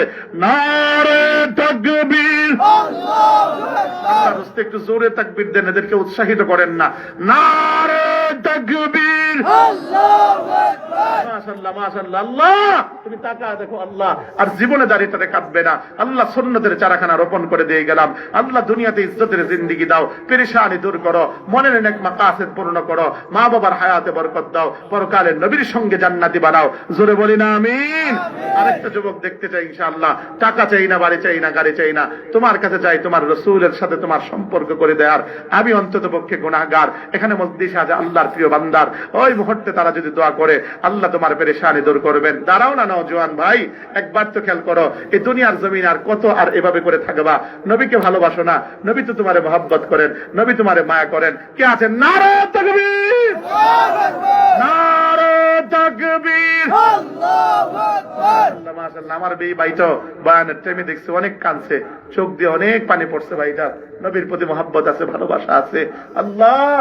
আল্লাহ তোমার নবীর যারা ভালোবাসে তার দিকে লম্বা করবেন আল্লাহ তুমি কবুল করো মঞ্জুর করো আল্লাহ সুন্নতের চারাখানা রোপণ করলাম আল্লাহ দুনিয়ার পেরেশানি দূর করো পরকালে নবীর সঙ্গে জান্নাতি বানাও জোরে বলি আমিন হ্যাঁ ভাইয়া একটু দাঁড়াও না ইনশাআল্লাহ হিম্মত করো না আসো না একটু হিম্মত করে যাও আহারে নারে তাকবীর আসেন আসেন ইনশাআল্লাহ লম্বা করতে হবে যাদের ছোট ছোট দাড়ি আছে তারা লম্বা করতে হবে মাশাআল্লাহ আল্লাহ তুমি কবুল করো মঞ্জুর করো আল্লাহ সুন্নতের চারাখানা রোপণ করলাম আল্লাহ তুমি কবুল করে নাও মঞ্জুর করে নাও জোরে বলি আমিন তুমি মোবাইলটা না ধরে তুমি উঠে আসো আসো নিয়ত করো তুমি আল্লাহ তোমার ভালো ব্যবস্থা করবে ইনশাআল্লাহ নারে তাকবীর আল্লাহ তাকা দেখো না কত সুদর্শন একটা নওজোয়ান আল্লাহ তোমার নবীর প্রেমের সাগরে ডুব দিয়ে অন্তত পক্ষে দাঁড়িয়ে রাখার ইচ্ছা করছে আল্লাহ নওজোয়ানটাকে তুমি কবুল করো জোরে কোন আমিন আল্লাহ নওজোয়ানটার হায়াতের মধ্যে বারাকা দাও জোরে বলি না আমিন আল্লাহ তার দ্বীনের উপরে অটল অবিচল করো তাকায় দেখেন আপনারা তাকান ওর দিকে তাকান ও হারে কোন কোন মায়ের সন্তান জানি না যে মা তাকে গর্ভে ধারণ করেছে সেই মা বড় সৌভাগ্যবান যে বাবা তাকে লালন করেছে সেই বাবা বড় সৌভাগ্যবান আল্লাহ আমার নওজোয়ানটাকে তুমি কবুল করো তার মনের নেক মাকাসিদকে পূর্ণ করো দুনিয়াতে ইজ্জতের জিন্দেগি দাও আল্লাহ পরকালে নবীর সঙ্গে জান্নাতি বানাও জোরে বলি না আমিন বসো বসো তোমরা বসো যাও না আরো তো একটা যুবক দেখতে চাই ইনশাআল্লাহ ওর মতো করে যারা দাড়ি ক্লিন শেভ করছেন জীবনে আর দাড়ির মধ্যে খুর লাগাবো না নবীর মনে আঘাত দিব না কতকাল আর নবীর মনে আঘাত দিবেন নবীর কলিজার মধ্যে খুঁটটা লাগাবেন নবী তো ব্যথা পান নবী তো আঘাত পান নবীর জন্য নবীকে কষ্ট দিবেন নবীকে তো ভালোবাসেন নবী না এত কষ্ট আমার আপনার জন্য করেছেন কেন নবীর জন্য মায়া লাগবে না নারে তাকবীর আরে জোরে নারে তাকবীর আল্লাহু আকবার এটা আজকের কালেকশন না টাকা না আল্লাহু আকবার ফ্রান্সের আলো হয়ে গেল করে জানো ফ্রান্সের আলো আল্লাহ আমাদের রসুল সাহেব জিন্দাবাদ আল্লাহ টাকা দেখো আল্লাহ সারা জীবন দাঁড়ি কাটছে আল্লাহ আজ থেকে ওয়াদা করছে আল্লাহ তোমার নবীর অন্তরে আঘাত দিবে না আল্লাহ ভাইটারে তুমি কবুল করো আল্লাহ তার সন্তান সন্ততি কবুল করো আল্লাহ তেনারে দিনের উপরে উঠায় দাও আল্লাহ পেরেশানি দূর করো কোটি কোটি টাকার মালিক বানায় দাও আব্বা আম্মার জীবনের গুনাহ মাফ করো আল্লাহ পরকালে নবীর সঙ্গে জান্নাতি কবুল হিসাবে কবুল করো জোরে বলি না আমিন এই যারা নিয়ত করছে ওরা ঠকে নাই ওরা জিতছে তোমরা যারা এখনো নিয়ত করতে পারো নাই একটু দাঁড়াও একটু হিম্মত করো একটু দাঁড়াও একটু হিম্মত করো একটু দোয়া নেওয়ার চেষ্টা করো আমি গুনাহগার হতে পারি কিন্তু রাসূলের সুন্নাহ রাখবার কারণে বরকত তোমার আসবেই আসবে ওই যে আসতেছে নাকি নারে তাকবীর নারে তাকবীর হুজুর গণাদের কয়জন হয়েছে ইনশাআল্লাহ আমি অন্তত পক্ষে মিলায় দিয়ে যাই কে আছে ইনশাআল্লাহ আসো আসো মাশাআল্লাহ মাশাআল্লাহ আল্লাহ কবুল করো মঞ্জুর করো আল্লাহ সুন্নতের তারাখানা রোপণ করে দিয়ে গেলাম বলেন না কে এটা তো সামনে থেকে আর থাকবো না মাশাআল্লাহ দেখছেন নি তাকায়া আল্লাহ তুমি কবুল করো মঞ্জুর করো আল্লাহ তোমার রাসূলের সুন্নতের চারাখানা রোপণ করে দিয়ে গেলাম আল্লাহ দুনিয়ার পেরেশানি দূর করো আল্লাহ সন্তান সন্ততিকে কবুল করো মা বাবার জীবনের গুনাহ মাফ করো পরকালে নবীর সঙ্গে জান্নাতি বানাও জোরে বলেন আমিন তাকায়া দেখেন আল্লাহ তুমি কবুল করো মঞ্জুর করো আল্লাহ দুনিয়ার জমিনে ইজ্জত দাও কোটি টাকার মালিক বানাও মা বাবার পেরেশানি দূর করো আল্লাহ মা বাবাকে জান্নাতি বানাও জোরে বলি না আমিন আর কে আছেন ইনশাআল্লাহ আছেন নি কয়জন হয়েছে যেমন হুজুর 13 জন হয়েছে 15 জন মিলা যায় একটা কাফেলা কি আছেন ইনশাআল্লাহ আরেক দুইটা হাত দেখতে চাই নাও জোয়ান এই জোয়ান ভাই মরবা না, আল্লাহর কবরে যাবা না, যে কোনো দিন তোমার ডাক দিয়ে নিয়ে যেতে পারে। যদি তোমার শেকেল রসুলের সাথে না হয়, তোমার অন্তত পক্ষে নবী চিনবে না। এজন্য দাঁড়াও না, একটু মহাব্বত করে দাঁড়িয়ে যাও না আল্লাহর জন্য। অন্তত পক্ষে তুমি দাঁড়াও, তোমার হিম্মত করো। এই দুনিয়ার নারী যদি তোমার পছন্দ না করে, জান্নাতের হুররা তোমার মূল্যায়ন করবে। কথা বল না কেন?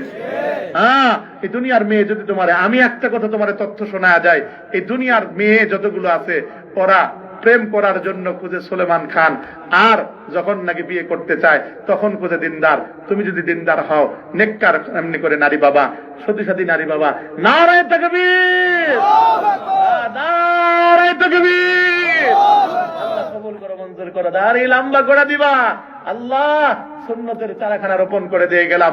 আল্লাহ তুমি কবুল করো, মঞ্জুর করো, মা বাবার জিন্দেগির গুনাহ মাফ করো। আল্লাহ আমার ভাইয়ের মনের নেক মাকাসিদকে পূর্ণ করো। দুনিয়ার জমিনে ইজ্জত দাও, কোটি টাকার মালিক বানাও, পরকালে জান্নাতি হিসাবে কবুল করো। জোরে বলে না আমিন। আর একটা হাত দেখবো না, কিরে তাদের ছাড়া থাকবা, মরে গেলে গা? হ্যাঁ, ওই যে উঠতেছে দেখছেন, নারায়ে তাকবীর। টাকা দেখেন কি ইয়ং, মাশাআল্লাহ, দেখছেন নি? হ্যাঁ, ইয়ং গুলো যখন নিয়ত করে তখন বড় ভালো লাগে। টাকা দেখেন, আহা, চুলের কাটিনটাও ঠিক করে ফেলাইবা ইনশাআল্লাহ, পুরাপুরি হয়ে যাইবা। চুলের কাটিন এভাবে দিয়া লাভটাই কি বলো? তুমি দিনের উপরে চলবা, সুন্নতি লিবাস করবা ইনশাআল্লাহ। আল্লাহ তুমি কবুল করো, সুন্নতের চারাখানা রোপণ করে দিয়ে গেলাম। মালিক তুমি কবুল করো। আল্লাহ আমার ভাইটারে দিনদার পরহেজগার বানায় দাও, 5 ওয়াক্ত নামাজি বানায় দাও, মা বাবার জিন্দেগির গুনাহ মাফ করে দাও। আল্লাহ আমার ভাইটাকে আল্লাহ মেহেরবানি করে আল্লাহ দুনিয়ার জমিনে যা চায় মনের নেক মাকাসিদকে পূর্ণ করে দিও, দিনদার নারী মিলা দিও, পরকালে জান্নাতি হিসাবে কবুল করে নিও। জোরে বলি আমিন। 15 জন হয়েছে, 20 জন হইব না? হ্যাঁ জোর, হ্যাঁ, কেডা আছে আর? যুবক গুলো আয় ইনশাআল্লাহ, আয় ইনশাআল্লাহ। আসেন, উঠেন, লজ্জা করার কোনো কিছু নাই। আপনার থেকে বয়স্ক মানুষরাও দাঁড়িয়েছে, আপনার থেকে বয়স্ক মানুষরাও ওয়াদা করেছে। এই তো নারায়ে তাকবীর, নারায়ে তাকবীর। আল কোরআনের আলো, আল কোরআনের আলো, আল কোরআনের আলো। আল্লাহ কবুল করো, মঞ্জুর করো। আল্লাহ আমার ভাইকে সুন্নতের চারাখানা রোপণ করে দিয়ে গেলাম। আল্লাহ তুমি কবুল করো, মঞ্জুর করো। আল্লাহ দ্বীনের উপর অটল অবিচল থাকবার তৌফিক দান করো। জোরে বলি আমিন। আল্লাহ তত করে কবুল করো ইনশাআল্লাহ। কোনদিনও অন্তত পক্ষে নবীর অন্তরের মধ্যে আঘাত দিবি না, এমন নিয়ত করে ইনশাআল্লাহ দাঁড়ায় যাও ভাই। ইনশাআল্লাহ মরণ কার কখন হয় জানা নাই, কারণ যে কোনো মুহূর্তে তোমার আমার মরণ হয়ে যেতে পারে। নবীর সামনে যদি যায় বলতে পারি, নবী ও আল্লাহ, অন্তত পক্ষে আমি এই শেকেল নিয়ে তোমার সামনে আসছি, আল্লাহ মাফ করো না। আল্লাহ তোমার নবীর শেকেল নিয়ে আসছি, আল্লাহ তোমার নবীর উসিলায় ক্ষমা করো না। আমার আল্লাহ ক্ষমা করতে পারেন কি পারেন না? এজন্য আমি বলি যুবকরা ভালোবাসো, নবীকে ভালোবাসো। ওই যে আসতেছে ইনশাআল্লাহ আমার এক তরুণ ভাই। নারায়ে তাকবীর, নারায়ে তাকবীর, আল কোরআনের আলো। দেখছেন মাশাআল্লাহ, টাকা দেখেন। ও কাকা, খুশি হয়েছেন নি আপনি? আপনার সন্তানেরা দাঁড়িয়ে রাখতেছে মাশাআল্লাহ, আপনার সন্তানেরা দিনের উপরে আসবে, নামাজি হবে। আল্লাহ তুমি কবুল করো, মঞ্জুর করো। জোরে বলে না আমিন। আরো জোরে বলে না আমিন। দুনিয়ার জমিনে ইজ্জত দাও, কোটি টাকার মালিক বানাও। জোরে বলি আমিন। নবীর সঙ্গে জান্নাতি বানাও। আছুনি আর কোন যুবক? আছুনি আর কোন যুবক?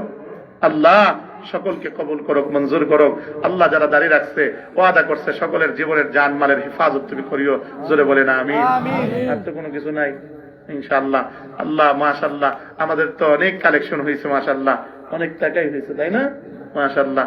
আল্লাহ মসজিদকে কবুল করুক। মসজিদ আবাদ করারও একটা ব্যবস্থা হলো, নামাজের ওয়াদা হলো।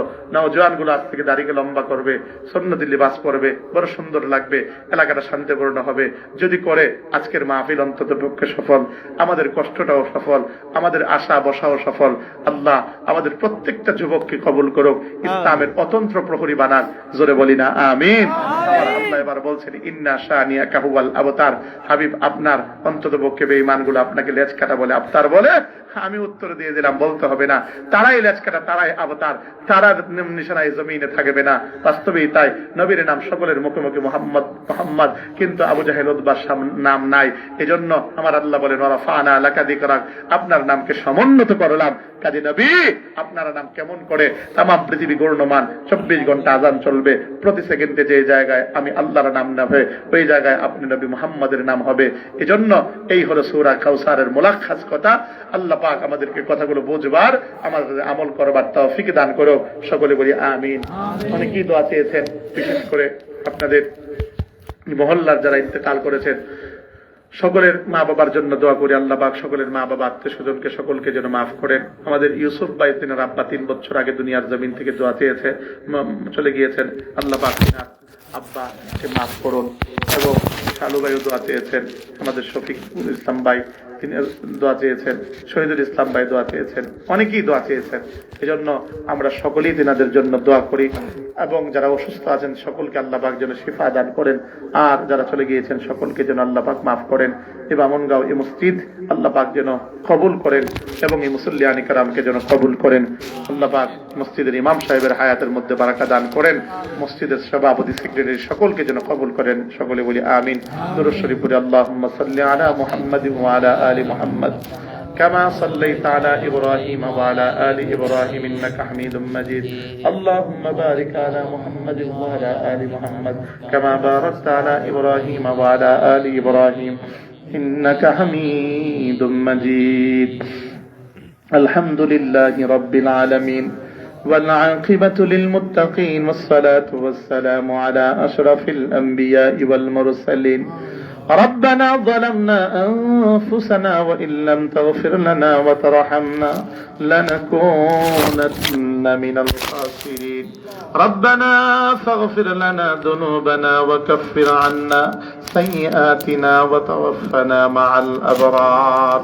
رب ارحمهما كما ربياني صغيرا وقل رب ارحمهما كما ربياني صغيرا. رب العالمين আল্লাহ তাআলা গভীর এই রজনী যেই মুহূর্তে বাংলার সমস্ত অফিস আদালতের ভিতরে শাটারে তালা লেগে গিয়েছে, রব্বুল আলামিন হিংস্র প্রাণীগুলো আপন আপন গর্তে ঢুকে গিয়েছে। আয় আল্লাহ, পাখিগুলো আপন আপন নিরে চলে গিয়েছে। এহেন মুহূর্তে আল্লাহ তাআলা তোমার আল্লাহ কোরআন থেকে সর্বশ্রেষ্ঠ একটা সূরা সূরা কাউসার তেলাওয়াত করে বান্দাদেরকে সামনে নিয়ে আলোচনা শেষে ফকির ভিখারি কাঙ্গালের মতো করে হাত বাড়ালাম। মালিক মুরাদ, মালিক মেহেরবান, আমাদের জিন্দেগির तमाम গুনাহকে তুমি মাফ করে দাও। আমাদের জানা অজানা সগীরা কবীরা শিরকি বিদআতি প্রকাশ্যে গোপনে আলোতে অন্ধকারে যত গুনাহ আমরা করেছি সমস্ত গুনাহের জন্য মাফ চাই। সমস্ত জিন্দেগির গুনাহ